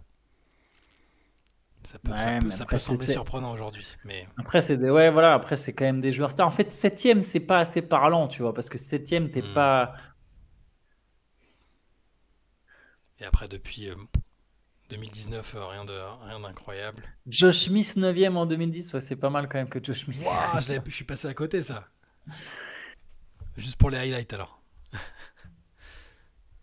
Bref, voilà, on a à peu près fait le tour, mais il y a quelques trucs assez marrants quand même. Et on voit que maintenant, vu que les gars se font exposer quand ils font des votes un peu chelous, Ah, ouais. tu peux plus faire comme avant, et puis c'est nominatif. Avant, c'était pas nominatif. Ty Lawson, oui, Ty Lawson, je l'ai dit tout à l'heure, Bonisseur. C'était étonnant. C'était un bon joueur, hein, mais Ty Lawson, il avait fini combien, pardon? 12e, je crois, non, je sais plus si t'as encore le classement Bonisseur devant les yeux, mais Je vais regarder Ty Lawson. je suis sorti du truc. J'aime pas Ty Lawson. Ah oui, 12e du MVP en 2013, effectivement, ce que tu disais. Donc 17 points, 7 passes de moyenne. DeMarcus Cousins, 5e en 2017. Après, le Cousins, les courtes années où il a pas eu de problème et où il était chaud, il était vraiment Il chaud. était très fort. Moi, à Sacramento, je le trouvais incroyable. Et même tu sais, quand il arrive à New Orleans, Ouais. son tandem avec Anthony Davis, c'est quand même un sacré bordel. C'est dommage qu'il soit blessé. C'était quand même un super joueur, Marcus Cousins. Il savait shooter à 3 points, il savait passer, il prenait des rebonds, il scorait. Le talent était énorme, mais Qu'est-ce qu'il était fort. quelle Ouais, tête de franchement. con aussi. Ouais, mais il était vraiment fort quand même. Ouais. C'était vraiment un sacré joueur.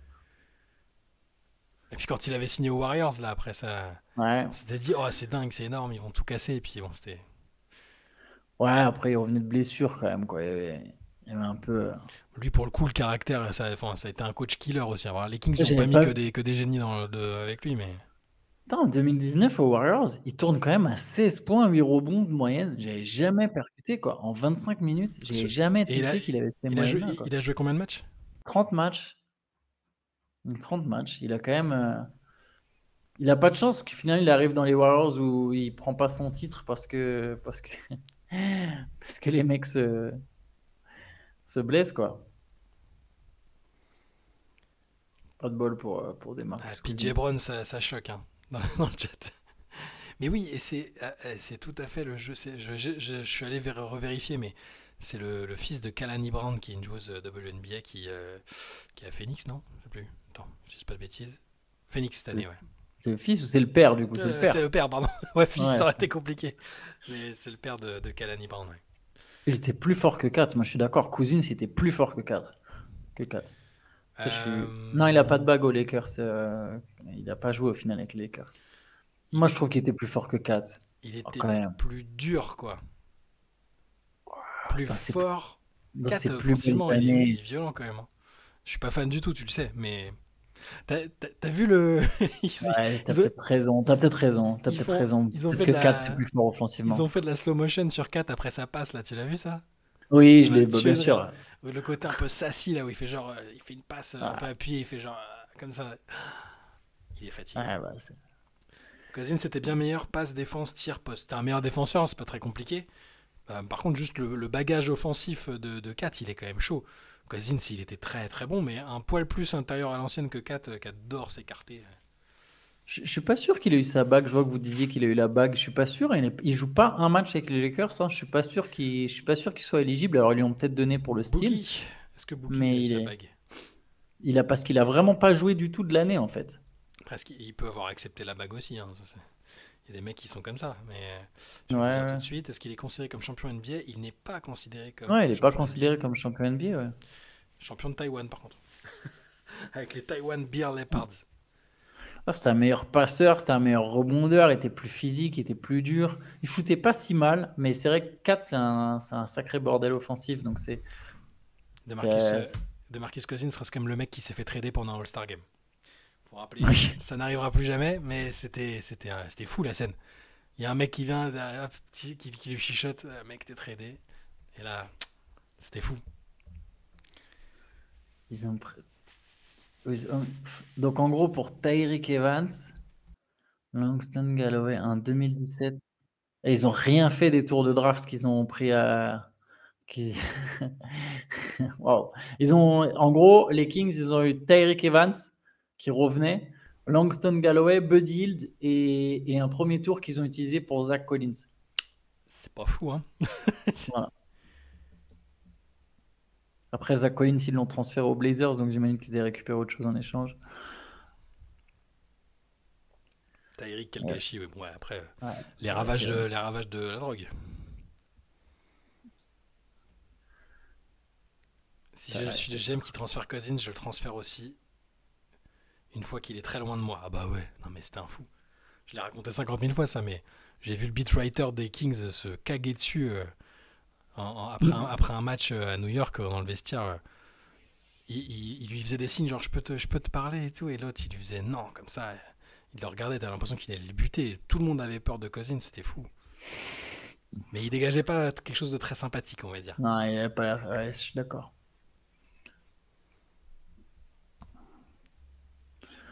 Ouais, quand on dézoome, les Kings, c'est compliqué, hein. C'est une franchise qui a été catastrophique depuis 2004, qui a eu un passage là, qui, je pense, en plus, est bien parti pour retomber dans l'anonymat. Donc, c'est délicat, quoi. Tiens, j'avais pas vu le tweet de Shams Arne Smith qui est disponible pour jouer tout à l'heure. Ouais, il va jouer le game 4. Sans Important surprise. pour Indiana, ça. Ouais, faut voir à quel niveau, quoi. T'as remarqué qu'à chaque soir de late session, il y a un match des Pacers derrière. Et à chaque C'est fois, vrai. ils gagnent. C'est vrai, c'est tout à fait vrai. Voilà. Donc si vous cherchez des occurrences pour vos paris, plutôt que de me demander ce qui va se passer, ce qui est une très mauvaise idée, bah regardez un peu les occurrences. Les Pacers gagnent toujours les soirs de late session. Voilà. Le fameux soir là où j'ai commenté la première mi-temps, les Bucks, ils avaient l'occasion de revenir à 2-2. Tu te souviens? Non. T'es sûr? Il y avait 2-0, non? Il y avait 2-0 et c'était le troisième Non, match. il y avait 1-0 et c'était le deuxième. Non, il y avait 3-1. Il y avait 3-1 Pacers. Ah ouais? Nous dit. On peut revenir à 3-2. Les gens ont une meilleure mémoire que nous. On se rend pas compte. Je te jure qu'on se rend pas compte que. Bref, ouais, je peux en rajouter une couche. Est-ce qu'on a vu Untold avec Arenas? Non, je ne l'ai pas regardé, mais il me fatigue. Non, pas encore. Arenas, je fuis une fois sur deux quand même. C'est l'histoire avec les guns, non? C'est sur le récit avec les guns.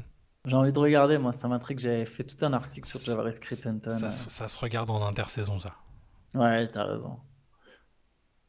Faut regarder alors si le Game 7 de la future finale, il y a une late. Je me mets tout mon épargne sur Indiana. Si c'est contre OKC, je pense que. Pas sûr que ça aille jusqu'au Game 7. Voilà.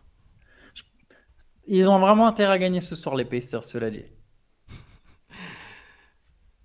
Ils vont gagner. Je pense qu'ils vont gagner ce soir.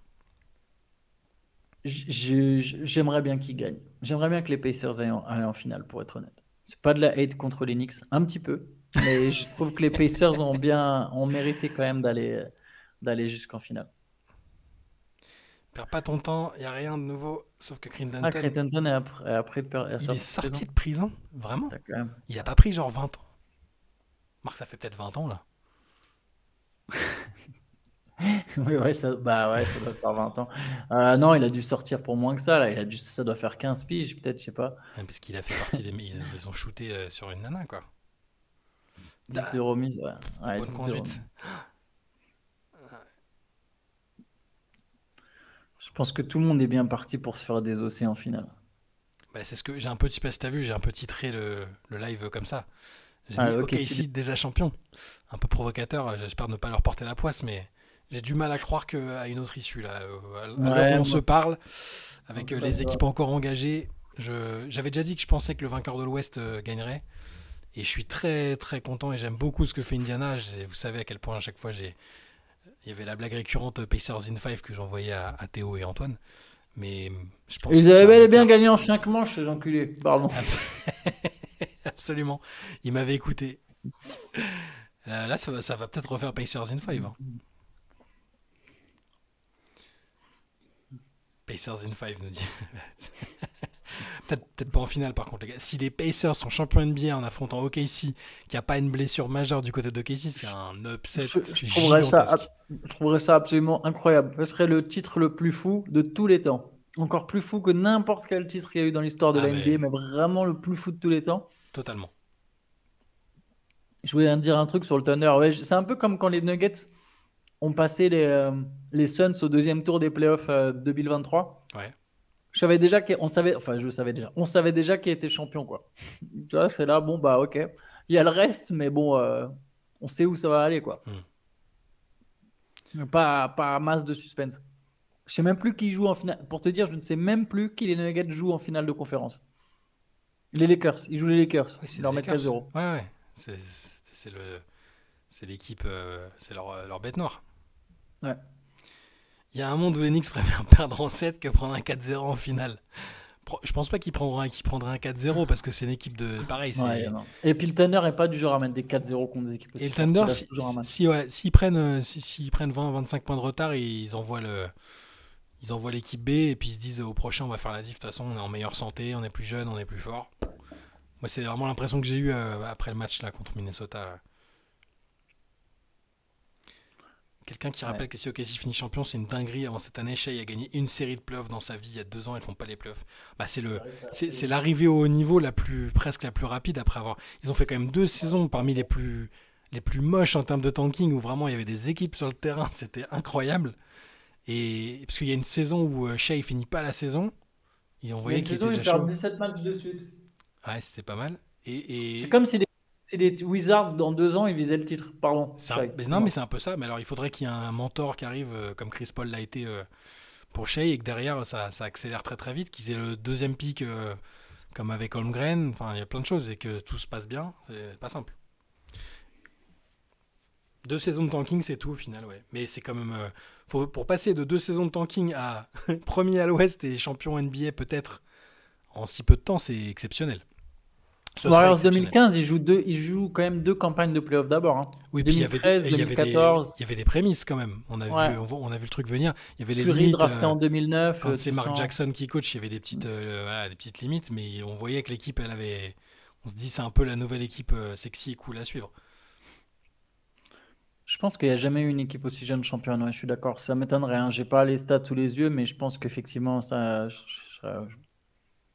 pense pas qu'on ait déjà eu ça. Ouais. Tu peux ajouter un joueur NBA dans une série Netflix qui tu choisis et dans quelle série?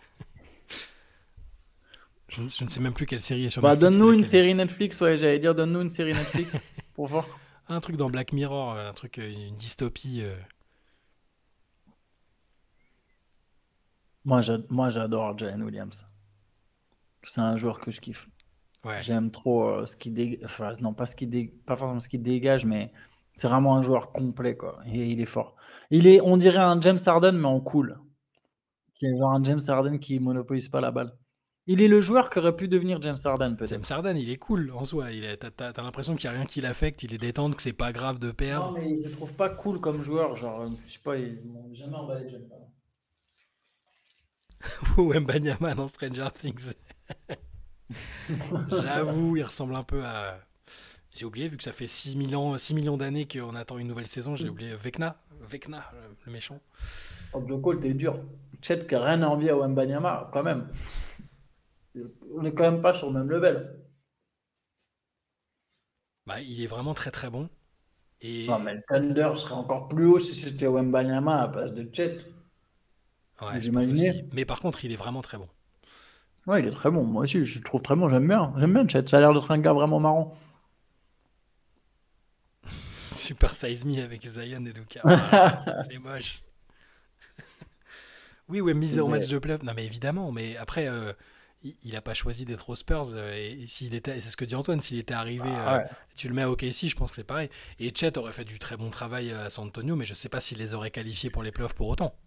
Regarde, je vais te dire un truc simple. Tu mets Victor Wembanyama aux Pacers. Tu vois les Pacers comme un candidat au titre? Ouais. Moi, je te dis oui, je les vois comme un candidat au titre. Ils sont prétendants, direct là. Alors là, on prend ces playoffs, tu te dis, ils ont Wembanyama. Bah ouais, je me dis, bah ouais, ils peuvent aller jouer. Ils vont peut-être pas gagner, mais ils peuvent aller. C'est genre sur la finale contre le Thunder, je la vois différemment tout de suite, tu vois. Si c'est ça la finale. Ouais. J'ai vu un message qui m'a trop fait marrer, genre une finale OKC Indiana sera 2 petits marchés construits sur la volonté de Paul George d'aller à Los Angeles. C'est exactement ce qui s'est passé. C'est assez fou. Lui, il doit se dire, putain, je suis maudit ou il y a un truc avec moi, c'est pas possible. Mais D'ailleurs, il était dans. Bah, là, il a relancé, il a ressorti un épisode de son podcast. Je sais pas si t'as vu. C'est Carmelo Anthony j'ai écouté un peu. C'était très très sympa, très intéressant. Mais l'autre, de toute façon, il est toujours cool à écouter. Il a toujours des histoires et c'est sympa. Il est pas trop rageux ou envieux d'ailleurs. Enfin, il est pas. J'aime bien comment il est. Et Paul George, ça m'a tué parce qu'il racontait. Il s'est retrouvé pendant le Super Bowl, après le Super Bowl à Philadelphie, dans sa bagnole au milieu de la parade. Il s'est dit, ah, c'est bonne vibe et tout. Ils vont me voir passer, ils vont je sais pas, m'encourager, me dire, ah, c'est cool, c'est la fête. Il baisse la vitre et il y a un mec qui lui fait, putain, si c'était pour jouer comme ça, on aurait mieux fait de garder Tobias Harris. Et là, il dit, ah, le bâtard. Et il dit, ça fait mal au cœur, mais quelque part, il dit, je comprends, quoi. Et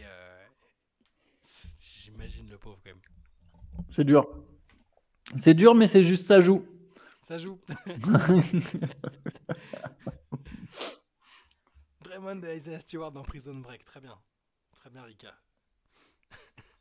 Isaiah Stewart, ça serait tellement le boss de la prison. Il aime trop la bagarre, il aime beaucoup trop la bagarre. Beaucoup, beaucoup trop. Isaiah Stewart dans n'importe quelle série, en fait, c'est marrant. Ça marche pour toutes les séries. Même Isaiah Stewart dans Top Chef. Personne n'élimine. Qu'est-ce que tu nous as préparé? J'ai coupé une carotte. Et je vais te la rentrer dans le... tu lui laisses pas un couteau. Je lui laisse pas du tout un couteau. C'est pas possible. Je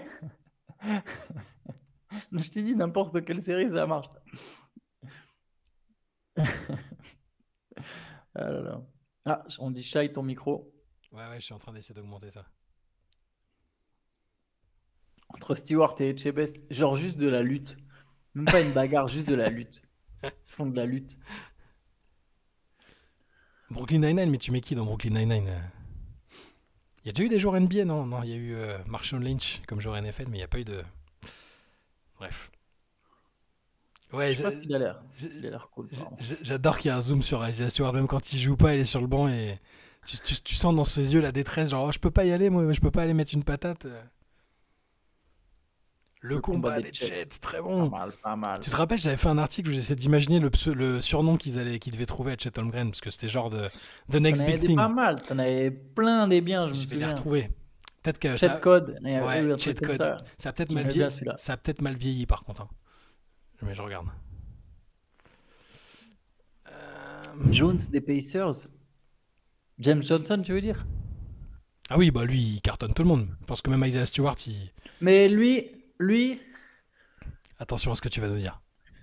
Non, mais il est très très chaud, mais je me souviens, tu sais, quand le mec il était au point de dire ouais, moi je pense que je tape des fighters MMA, je suis invaincu. Au final, tu vois que son record, tu sais, il fait genre ouais, non, mais je suis invaincu en MMA. Après, c'est un peu louche et tout. Je sais pas, les gars qui gonflent leur record comme ça, ils jouent un peu sur leur répute, quoi. Ouais. Mais oui, je pense qu'il casse beaucoup de gueule dans la NBA, mais... Moi, je pense qu'il bat Tony Yoka, moi. Je pense qu'il y a juste à la boxe, il bat Tony Yoka. Tu crois? Non, je blague, c'est pour dire que Tony Yoka...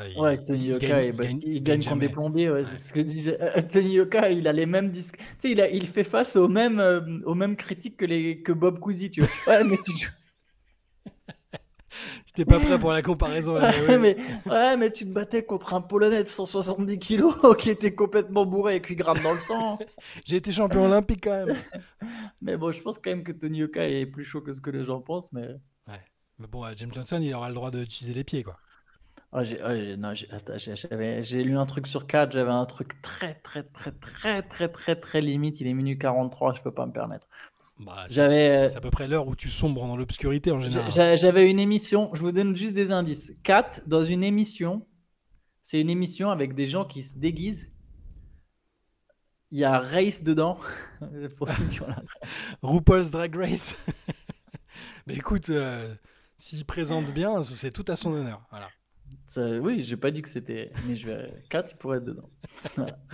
J'ai retrouvé les surnoms de Chet Holmgren. Vas-y, pour que j'évite d'aller m'enfoncer encore plus loin. Il y avait Chet, moi j'aimais bien Chet Code, c'est vrai, j'avais mis Chet Code. Chet Code, c'est très bon.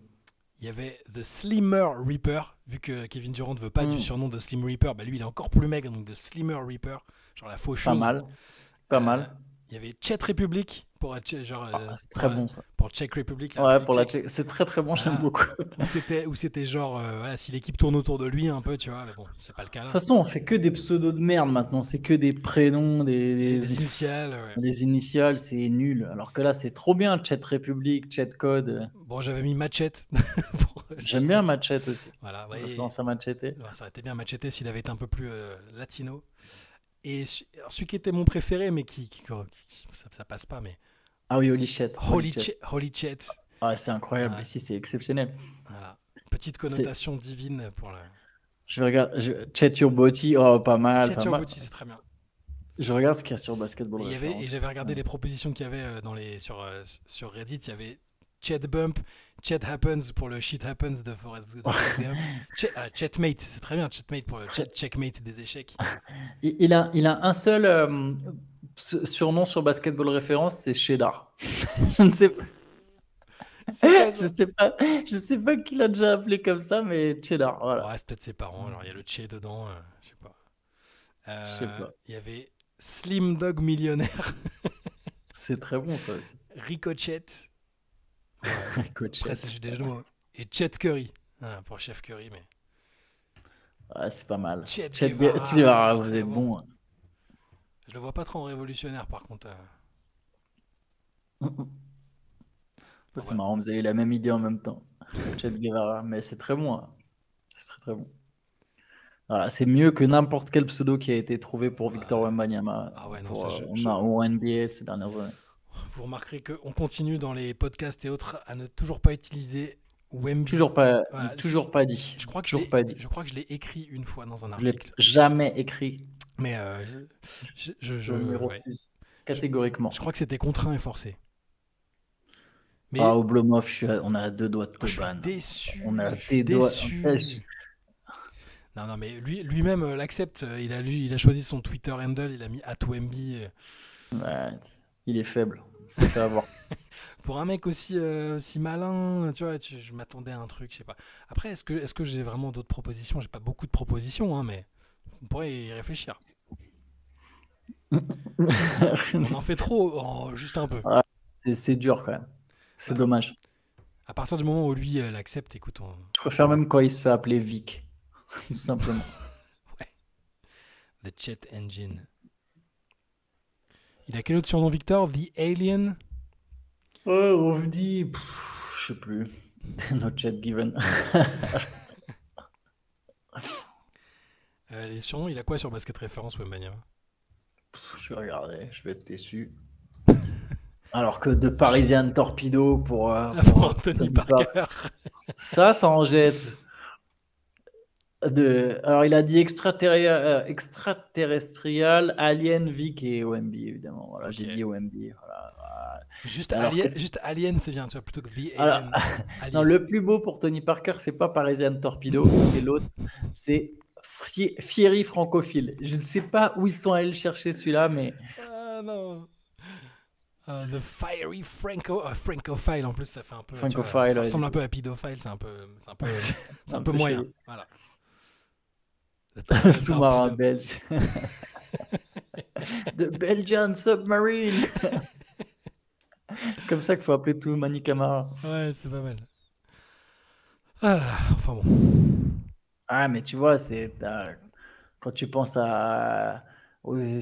sais, même Mike Pietrus, il avait un tu vois, avec Air France, mais oui. Tu vois, il a un surnom plus stylé. Shaq, il y en avait de Big Cactus, Diesel, je sais pas. Ouais. Kevin Garnett de Big Ticket. Il y a plus du tout. C'est Jesus pour Ray Allen et Jesus Shuttleworth. Il y avait tellement de meilleurs surnoms, quoi. Black Mamba, tout ça, c'est fini, quoi. On voit plus ça. Maintenant, c'est Yanis. Joker, quoi. Jokic, il y en a un. Ouais, The Joker, en lien avec son nom de famille, hein, mais. Ouais. The Answer, Magic, c'est. Ouais, Mitchell à Spider, c'est vrai. C'est vrai, celui qui a encore un petit surnom. Mais après, sinon, c'est GT, GB, KD. Non, Wemba Mamba, ça ferait réchauffer. SGA. Dancing Bear pour Yabusele, j'aimais bien, moi. Ouais, Dancing Bear. J'aimais bien. Le Greek Freak, ouais, il y a encore un petit peu, mais C'était bon, bien, au Greek Freak. final, il l'appelle Yanis, quoi. Luka Magic, ils ont trouvé, bon, c'est un remix, c'est du Ouais, réchauffé, mais je trouve pas ça très original, mais Ouais, c'est vrai, c'est vrai. il y a une Ouais, rumeur RJ Barrett aux Spurs. Mais pourquoi? j'ai pas vu ça. Je vois pas pourquoi les Spurs le feraient. J'aime bien RJ Barrett. Parisi, c'est pas toi qui nous avait sorti une rumeur en carton la dernière fois déjà? Est-ce que tu serais pas Parisi la rumeur? Eh les gars, vous avez vu cette rumeur avec Michael Jordan qui reprendrait sa carrière aux Bulls? Moi, je vois, il y a 7 heures par Chris Davis, The Bulls are showing interest in potentially trading for RJ Barrett. Mais il n'y a pas des Spurs. Le Magic aurait eu un intérêt pour lui. Oh non, le Magic, faut arrêter les conneries là. À un moment, ça va 5 minutes. Non, mais attendez, on Les va pas. shooters à 30%, ça suffit. Ouais, c'est ça, c'est là, stop, hein. C'est bon. Pardon si c'est pas toi, Parisi. Désolé, je sais plus qui est arrivé, nous avait Ah, il y sorti un a truc genre quelqu'un qui nous machin. a sorti une Je sais rumeur. plus ce que c'était. Genre, ouais, les gars, là.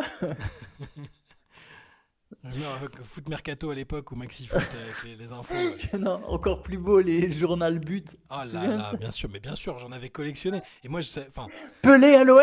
ah non, mais moi, je t'avais déjà raconté, mais moi qui étais fan hardcore de Batistuta, il y a eu le but où je sais plus quel journal qui avait fait Batistuta, l'OM fonce sur Batistuta. Enfin, aucune chance, tu vois.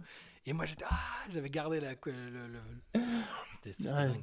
ils savaient comment vendre, hein, les salauds. Le putaclic, ça Mais, existait avant mais bien sûr. l'existence Et d'Internet. moi, C'est incroyable. j'avais un pote qui se reconnaîtra, Kin, il s'appelle, qui arrivait au collège le midi et c'est le premier qui avait Internet quasiment et il voyait toutes les rumeurs sur les sites un peu bidons, tu vois, mais il arrivait, les gars, il y a machin qui va signer à Paris ou à Marseille. Il arrivait, c'était genre l'informateur, tu vois, tout le monde venait le voir On pendant la l'appelait récré. l'indic. Ah, C'était mais l'indic. pendant la récré, il me disait, non, mais attends, moi je me souviens, il avait fait Solari, tu te Source. rappelles, Solari du Real, il va signer à Ah Marseille et oui. tout. Oh C'était là incroyable. là. Il y a encore la rumeur Ronaldo à l'OM? Non, suffit là, c'est bon. Et les Saoudiens, c'est pour quand là, Charles? Comment va Thibaut Vézérian? Thibaut Vizirian, l'Arabie Saoudite? Oui, ça arrive. Ok, d'accord. Je Patience. sais pas si le Magic doit chercher un meneur.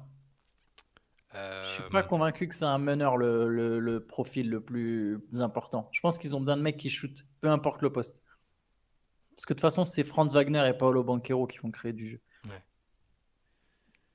Flagged up, ouais, pour Cooper Flag, j'espère qu'ils vont nous Flag, trouver. il va avoir le droit à du White Flag. Ouais. Hein. Et White Flag, ça va arriver, White Flag. Ah ouais, Flag, c'est pas mal. Ouais, c'est un peu trop connoté quand même. Bon, leur drapeau blanc, est-ce que c'est une vraie bonne connotation pour le sport? Je sais pas. Ouais, ou avec Cooper, tu peux faire. Il a un nom stylé en fait. Il a un nom qui claque. Il a un nom de star. Ouais. Il rentre dans ma catégorie vrai nom de star. Cooper Flag, c'est. Je regarde s'il a pas des. Après, ils vont peut-être trouver un truc avec son état de naissance, avec le main, genre de main character, tu vois, un truc comme ça. Ah, ça, j'aime bien. T'es bon sur mon chat. Ouais, j'aime bien ça. Coupe Control. Great White Hope. Ouais, j'aime bien le Great White Hope. J'aime pas. Ouais, Même si c'est connoté, ça me va celui-là. C'est Melo d'ailleurs dans le podcast de Paul George, il en parle, il dit alors lui il kiffe Ace Bailey, il dit ouais mais Ace Bailey c'est plus un raw talent, genre c'est le joueur c'est le talent brut et tout, il sait faire des trucs que Flag sait pas faire. Il dit par contre c'est un joueur tellement polished, tellement déjà complet. Il dit il pose la question à Paul George, il dit depuis combien de temps on n'a pas vu un joueur blanc avec Avec ce profil, ouais. cet arsenal-là, il cherche, il réfléchit. Ouais. L'autre, il lui dit Kevin Love. Non, il n'avait pas la même hype au lycée. Puis après, il dit Larry Bird, mec, c'est tout. Et Ouais, c'est ça, c'est Larry Bird. Ouais, je pense. Ouais. Holmgren, Larry Bird. il y a eu une hype parce qu'en plus, il y avait le gabarit particulier, mais c'est pas pareil quand même. Non, c'était pas autant. Ouais. Flag, c'est. S'il arrive à être à mi-chemin en termes de carrière entre Christian Laettner et Larry Bird, c'est déjà exceptionnel. Ouais. Son jumeau s'appelle comment? Ah oui, Ace Flag, et son frère s'appelle Il a un Ace. jumeau? Il a un jumeau? C'est un Cooper jumeau Flag? ou c'est un plus jeune Flag à la Jones, il y en a des très bons. Oui, Flagada Jones. J'ai vu Shemal Badi qui nous a donné un bon aussi, c'était Main Event. Et Shemal Badi qui confirme qu'il est très fort en pseudo. Main Event, j'adore. The Main Event, l'événement du main, l'événement principal. Ouais, c'est acté, c'est ça. C'est le Main Event. Faut qu'on speak it into existence. Voilà, faudrait faire. C'est Benjamin Houbèche qui a speak Prince Ali into existence. On avait cherché, il n'y avait pas eu de mention. Sacré Ben. Alors, Ace Flag, j'arrive pas à savoir. Sont-ils des jumeaux identiques? Il y a comme question. Donc oui, effectivement, il a un frère jumeau avec lequel il était en équipe du côté au lycée de Nokomis, puis après à Montverde aussi. Franchement, son frère jumeau, là, c'est le moment pendant la saison d'aller voir des meufs. Comme les jumeaux Maurice à l'époque. Non, mais tu sais, les jumeaux Maurice, ils ont chacun l'argent. Tu sais, c'est chacun des joueurs, des vrais joueurs NBA. Et lui, il faut juste qu'il aille et qu'il se fasse passer pour son frère. Genre, ouais, là, avec les Mavs, Presque c'est un ouais, je jumeau fais un identique. petit break. Je suis venu à Vegas, Alors, là, parce alors que. figure-toi qu'ils se ressemblent absolument pas. Pour des Absolument pas. jumeaux, Ah bon, c'est faux jumeaux. Il pas de ressemble bol. plus à, comment il s'appelle, à Grayson Allen qu'à son frère. Voilà. Il est beaucoup plus Pas de blond. bol. Presque, il tire même vers le roux, pour tout te dire. Plus compliqué. Et il s'est engagé avec la fac du Maine, donc pas une énorme fac, mais au moins il va jouer. Il peut Ah, jouer. donc il joue au basket quand même. Il joue au basket, il joue plutôt très correctement au basket apparemment. Finira peut-être par avoir une place dans un effectif juste pour. Et le frère de J.R. Smith a réussi à faire ça avec son frère pendant 3-4 ans. C'est vrai. Belle escroquerie. Damien Lillard avait fait jouer un cousin aussi, dont j'ai oublié le nom, mais qui était vraiment. Curry aussi, il a eu un discriminable. cousin à lui, ou je sais plus si c'est son cousin. Non, Curry, il a eu quoi? Il a Curry, eu il a son son beau-frère. gendre, enfin. Il avait son beau-frère. Ouais. Et il y avait un mec, il y a un gars là. Ah, il s'appelait McKinney. Non, j'ai oublié comment il s'appelait. Il y a eu un mec qui est passé très brièvement. C'était un cousin, je crois. Un truc comme ça. McKinney, ça me dit quelque chose. Je sais plus. Ils avaient un joueur, je crois, c'est de la famille de Curry, ou alors c'est un mec proche de la famille, mais il y a un truc. Il joue aux Warriors. Ouais. Ouais, il a dit ça avec son frère, mais son frère, il était pro, quoi. Il mettait l'ambiance.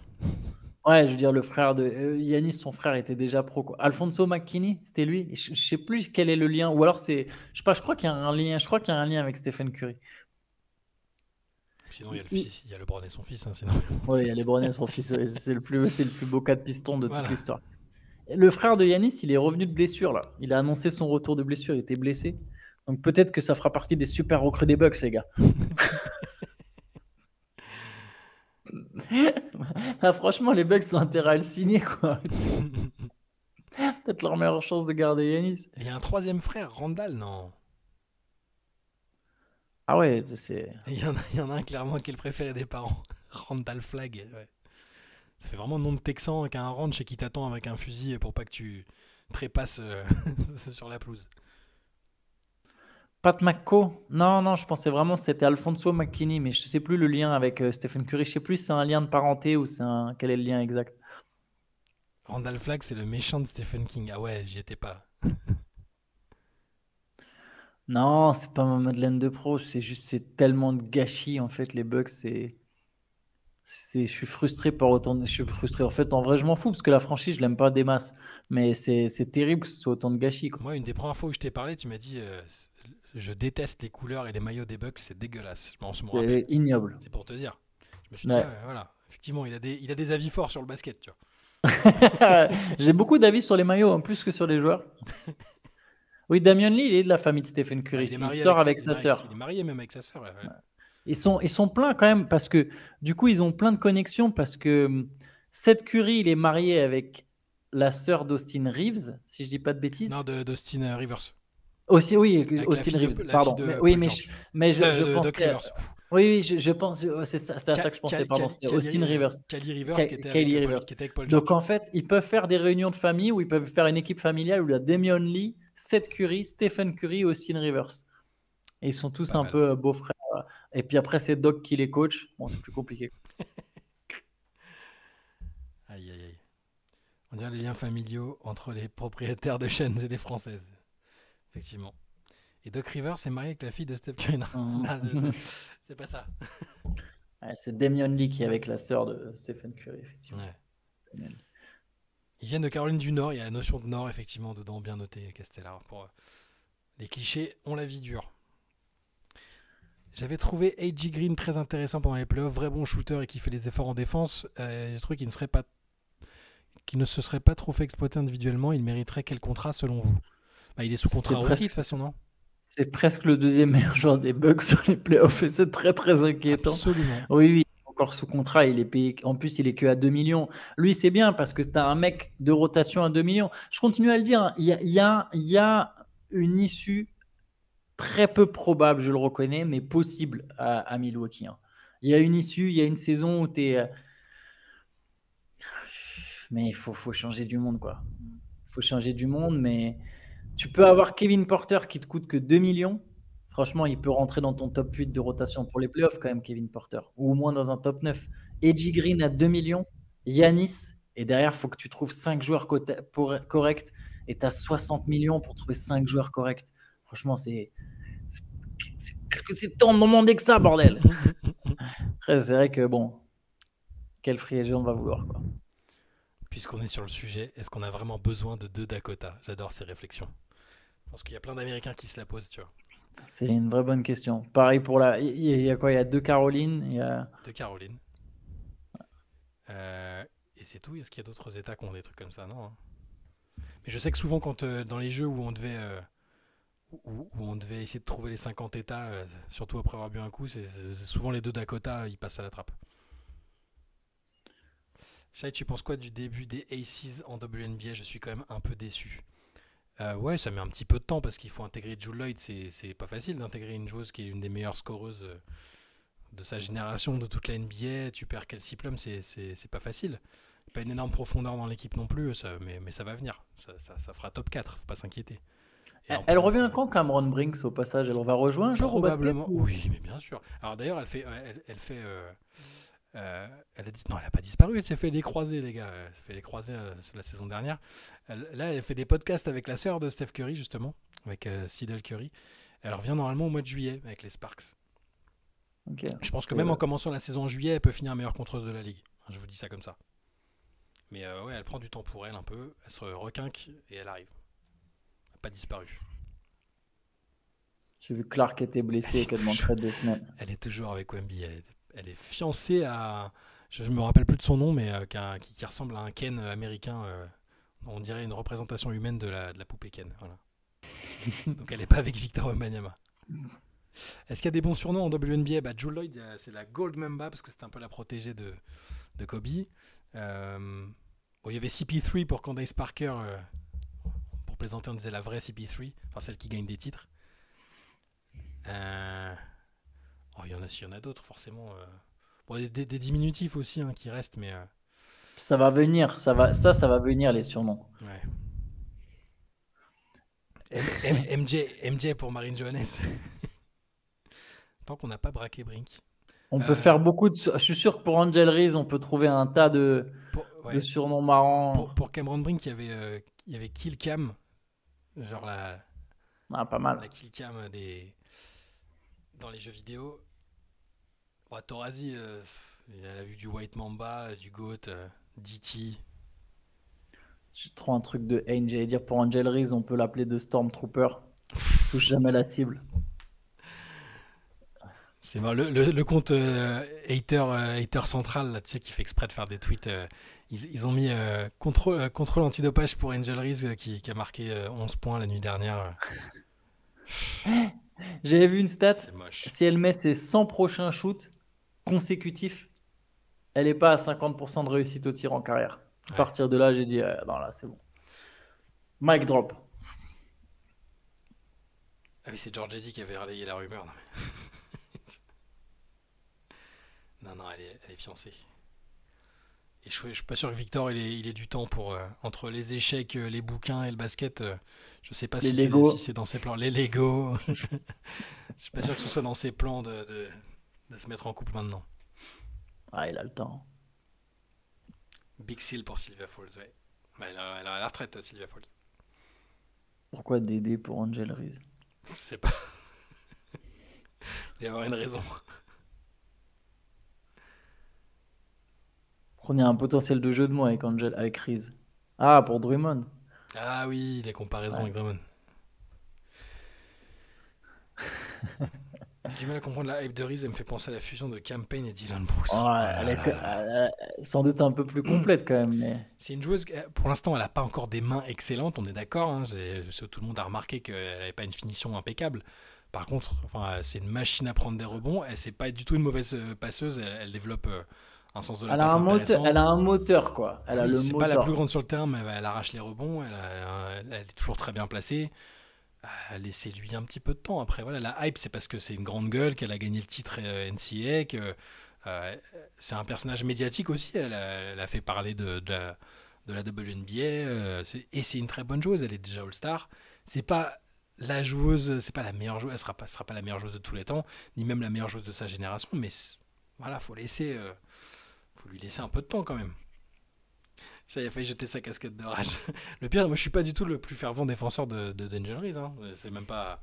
Mais faut être juste, en fait.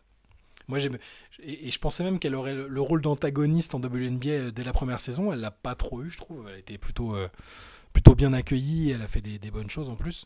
Peut-être qu'elle va finir par l'avoir un peu parce que elle avait vraiment, elle aimait bien elle aimait bien les embrouilles. Ouais. Après, pour l'instant, elle ne fait pas gagner son équipe, mais bon, comme tu as dit, c'est que sa deuxième saison NBA, quoi. Bien sûr. Antoine Campaign, c'est le joueur que tu détestes le plus en NBA? Je pense, ouais. Ça, c'est fort probable. Très, très fort probable. Très sincèrement, très sincèrement, je pense que c'est même le seul joueur que je déteste en NBA. Je déteste rarement des humains, mais Campaign, je peux pas. Le mec, il Je est peux peut-être pas. adorable, il est peut-être trop sympa, il fait que des trucs caritatifs et tout, et toi et Théo, là, vous vous êtes mis sur son dos. Ah non, mais c'est un délit de sale gueule, hein. Je peux pas, je sais pas, vraiment pas possible. J'ai beaucoup de mal. Pas étonné que les Knicks aient gagné le seul match où il n'a pas joué. Voilà, je tiens à vous le dire, je suis vraiment pas surpris. C'est une haine que vous partagez avec Théo, absolument. Ah, parce qu'il est insupportable.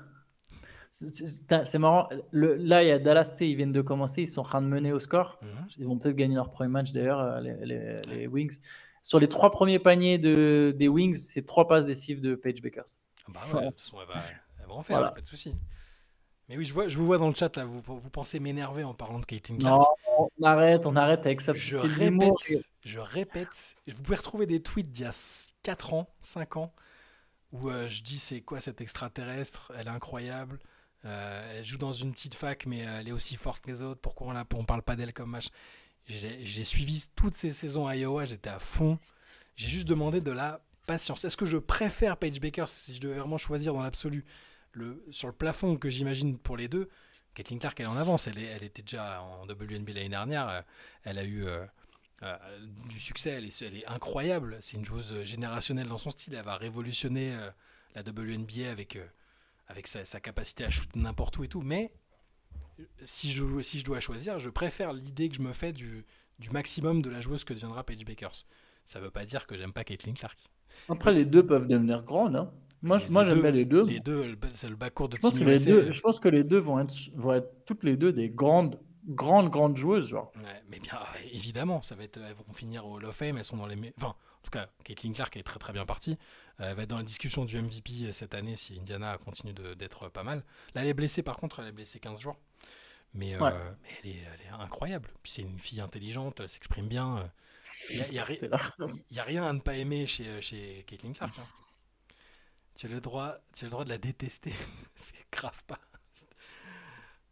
Qu'est-ce qu'il nous dit Castellar? J'ai pas vu, j'arrive pas à voir sur le. Il a dit elles ont arrêté leur croissance. Genre, j'ai dit elles vont devenir des grandes joueuses. Effectivement, elles seront pas plus grandes. Et non, Draymond Green ne m'énerve pas. Je suis indifférent à Draymond Green. Campaign, je m'énerve. Moi j'ai mes périodes avec Draymond en fait. Mais sinon, Il y a des périodes où j'aime bien, où même j'aime bien l'écouter parler de basket, et d'autres où il me fatigue, vraiment, sur et en dehors du terrain. ouais. Ça dépend des saisons et des années pour lui. En fait, Enfin, je le calcule. En fait, c'est des trucs qui. Ça, je calcule pas Draymond, en fait. La plupart du temps. pourquoi certaines françaises de WNBA font l'euro et pas d'autres? C'est pas un peu égoïste? Bah, Chacun choisit, hein. La Fédé n'a pas toujours été très sympa avec certaines qui ne viennent pas. Hein. C'est des Euh, carrières individuelles, hein. c'est des années particulières pour certaines. Gabby Williams, c'est la première fois qu'elle a un gros contrat. Seattle a probablement fait un deal avec elle aussi pour avoir cet accord-là, pour peut-être pas qu'elle y aille. Marine Johannes, pareil, c'est une année importante pour elle avec New York. Ça me choque pas plus que ça. Ça aurait été des JO ou un mondial, peut-être qu'elle serait venue. Il y Mais aurait peut-être eu plus de monde, ouais. voilà. Alors oui, est-ce que j'aurais préféré avoir toutes ces choses-là en même temps? Individuellement, après les choix, ils peuvent se discuter individuellement. Hein. Dominique Malonga, Carla Leight, elles y vont pas. Mais après, est-ce que c'est égoïste? Franchement, j'irais vraiment pas jusque-là. Par contre, est-ce que c'est peut-être un calcul de carrière précis, à un moment précis? Ouais. Mais elles sont grandes, elles ont raison. Je suis assez d'accord avec toi. C'est pas grave en fait. Ça arrive. Hein. Tu peux pas jouer non plus toutes les compétitions tout le temps. Bien sûr. Puis voilà, ta carrière, c'est pas l'équipe de France. En fait. Ta carrière, c'est ton club. Non, Il faut jamais mais l'oublier. elles En vont fait. cumuler les deux. En plus, on parle de joueuses qui font pas ça à la carte. Je veux dire, Gabby Williams, depuis qu'elle est naturalisée, elle a fait toutes les compètes. Et ça a été la meilleure joueuse à chaque compète. Marine Johannes, depuis qu'elle a 15 ans, elle fait toutes les compètes. Sauf celle où on lui dit qu'elle peut pas venir parce qu'elle est partie signer un contrat pour une formalité administrative à New York Ouais. et qu'elle voulait venir quand même à la compétition et sur les derniers jours du camp d'entraînement. Ça va. Si tu veux, elles ont donné. Ça peut arriver de manquer une compète pour des raisons précises à un moment précis de ta carrière. Je suis pas choqué. Voilà. C'est... J'aurais été étonné si elles n'étaient pas venues au JO, par exemple. Tu peux pas vraiment décaler l'Euro parce qu'au final, la saison, c'est jusqu'à quand? C'est jusqu'en octobre. Ça va être quoi? Octobre les finales? C'est une bonne question. J'ai plus le calendrier en tête, je vais te dire Mais ça. tu vois, tu peux pas repousser aussi longtemps pour l'Euro féminin. Et puis tu Puis peux la pas te double. baser l'Euro féminin sur la WNBA. Bon, tu fais avec quoi. En plus, Peut-être qu'ils feront un moment quand il y aura de plus en plus la de. WNBA s'en tape totalement de l'euro. Ils vont certainement pas adapter quoi que ce soit pour les Oui, mondiaux. non, mais c'était dans l'autre sens. Ils Ouais. demandaient est-ce que l'Euro pourrait pas s'adapter au calendrier WNBA. Mais oui, la Ouais. WNBA, on a rien à foutre, ça, c'est sûr. Ils font des adaptations quand ils mettent la saison en pause quand il y a des mondiaux ou les JO, mais sinon.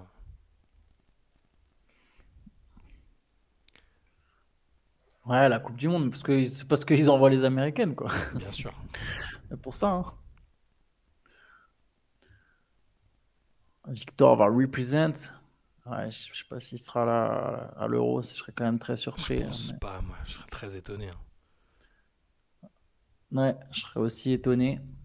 Mais bon, je pense que c'est pas mort, mort, mort, mais pense que ça serait. Je pense que c'est peu probable. Ça frise chez moi, Shai. C'est Ah ouais? normal? Ah non, ok, c'est juste que j'ai. Ah non, c'est juste que j'avais coupé la vidéo. Voilà, c'est bien ça, je peux couper la vidéo, je sais pas. Evan est incertain, pourquoi? Il y a un problème physique après le Final Four ou... Joko, est-ce que tu serais la rumeur? Officiel, source Evian. Je rigole, Joko. Evan est incertain, je pense qu'Evan, on le verra. Bah oui, il a retrouvé le... Ça y est, il a le temps de jeu, l'agnac, c'est bon. Hein. La prochaine compétition va être un enfer pour les autres équipes, tu veux dire, face à la France de Wembanyama. Et de Zach.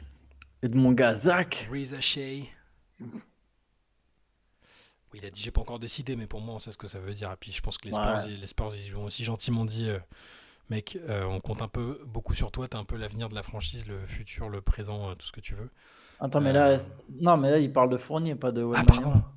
D'accord, Ouais. j'avais pas tilté. Ah c'est lui, il a dit j'ai pas encore décidé. Ah oui, je Ouais. suis surpris. Ouais. Ouais. D'accord, pardon. Ça veut dire, vas-y, Freddy, appelle-moi quand même. Freddy. Malédon Real, ouais, c'était déjà annoncé un peu en cours de saison dernière, en cours de saison, ça. C'est bien pour lui. C'est bien son rebond post-NBA, il est quand même très très bon. Non, Maxime Reynaud, ok, si, je pense pas que ça soit forcément une traite. Enfin, quoique, en fait, je dis ça. Mais non, non, non, non, non. Je pense que non. Par contre, il est adaptable à plein Ouais. d'équipes, il est vraiment bien. C'est un joueur déjà mature hein, avec son âge et tout. Ça peut être un petit style s'il est pris assez tard, ça peut être cool. Ouais. De plus en plus de Ouais, seniors, de mais toute façon, maintenant pas qui ok, sont. si. Peut-être pas au KC spécifiquement, ouais. J'ai l'impression que si t'es comme un candidat au titre, c'est compliqué quand même. Bon, c'est peut-être les Spurs hein, qui vont. Ah bah écoute, Rika Magic, ça nous fait plaisir. Bonne nuit, De toute façon, on va peut-être pas tarder, hein. Je vois qu'il est 1h13. 1h13, on est à 3 quarts d'heure du coup d'envoi du Ouais. Game 4. Mais je pense que moi, je m'arrêtais là. Je sais pas si t'as la foi de Non, non, tenir mais moi, 3 quarts d'heure, non, mais bien je sûr. viens de voir. Je Mais comme disais, quoi, je dis que ça me le laisse temps le temps passe. Hein, ça me laisse le temps de rentrer chez moi, c'est ce que je voulais dire. Ah bah, Bibloom, ça fait plaisir s'il y a des nouveaux laters. Sachant qu'on a perdu notre grand later, c'est vraiment. On a perdu quelques historiques. L'homme au phare, Diego, c'était Diego l'homme au phare? Diego Morito, peut-être qu'il regarde en replay maintenant. Non, c'était Diego Morito son surnom? Non, je te crois pas. Je crois, non? Non, non, c'est peut-être pas ça. C'était Diego du phare. C'était Diego, notre Ouais, homme ouais, du mais phare. On a le grand later. Voilà, si vous nous écoutez, revenez. Moi, vous me manquez, je vous le dis. Vous êtes des historiques dans mon cœur. Le petit Chelem, effectivement, il fait du vélo, je sais pas où, en Nouvelle-Zélande. On l'a revu Peut-être quelque remettre des chose lui est commentaires. arrivé. Il n'y a pas quelqu'un qui peut prendre de ses nouvelles. Et le later qui a chopé grâce à un MOOC. C'était qui déjà? Ah, mais oui, lui aussi. On a quand même eu des légendes sur cette Late Session. Ça, c'était magnifique grâce à l'odeur du MOOC. C'était magnifique quand même. Cette histoire Incroyable. était folle. Ça, on devrait le mettre dans notre CV, Shai. Ça, c'est quand même un accomplissement, ça. Probable. Pas sûr que la fille en question ait lu les articles qu'on a écrits dedans, par contre, mais C'est pas ce qui compte. cette histoire était Pas ce folle. qui... Ouais. Des bébés MOOC. Et voilà. Après, voilà, il y a quand même, je vous rassure, hein, c'est pas parce que si vous êtes dans le chat aujourd'hui, on sait qu'il y a des anciens, que ce soit Kiki, Loulou, Bien sûr. Blamov, Vincent Rantou, Maestro Vengali, évidemment.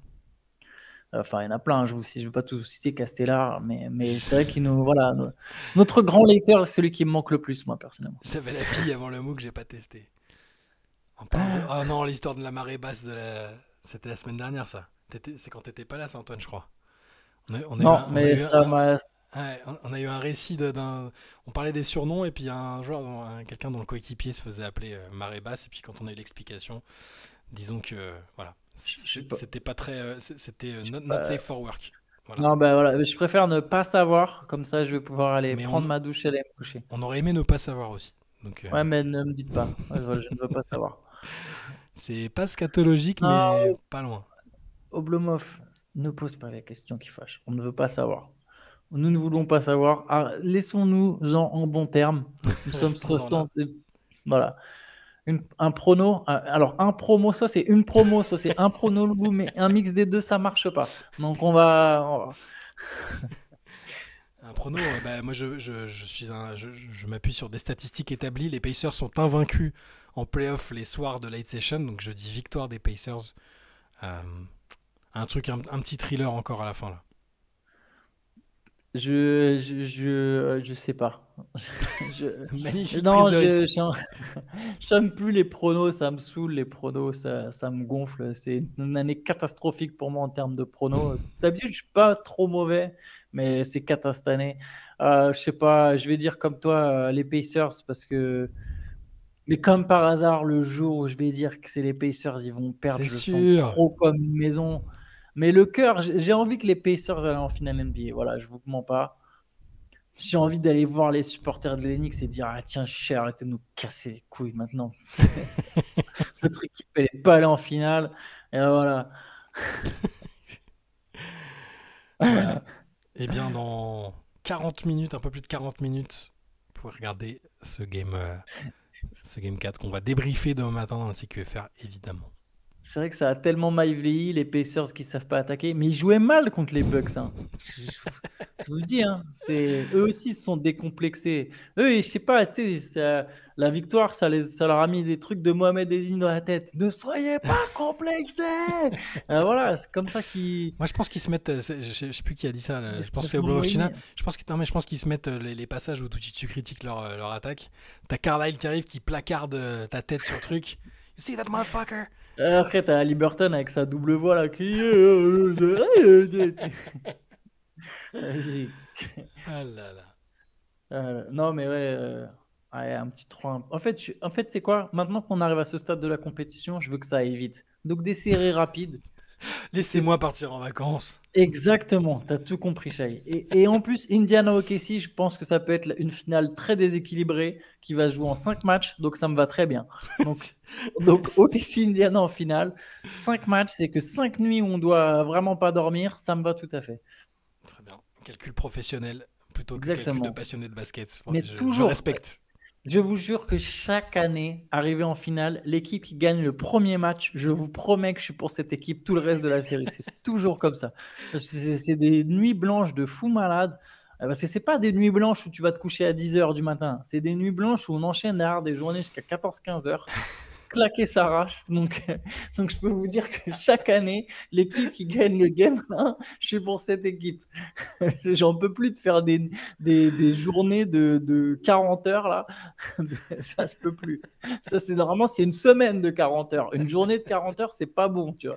C'est pas bon pour la santé. Et ça, c'est ce que je fais quand il y a les finales. Donc, je peux plus. Ah là là. Donc, voilà.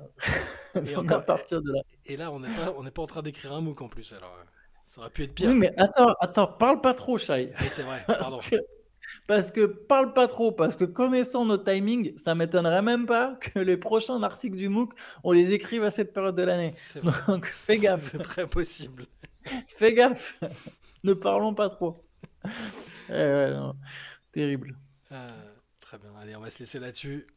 On se retrouve demain matin euh, pour le CQFR, évidemment, pour débriefer là-dessus. Exactement. Allez, eh ben, écoutez, bonne nuit les gars. Merci à tous. Yes.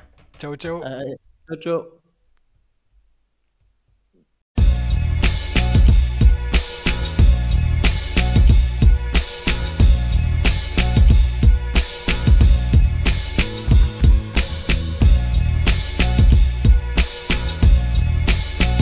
Le streaming est lancé. Ok, je dis pas de bêtises alors.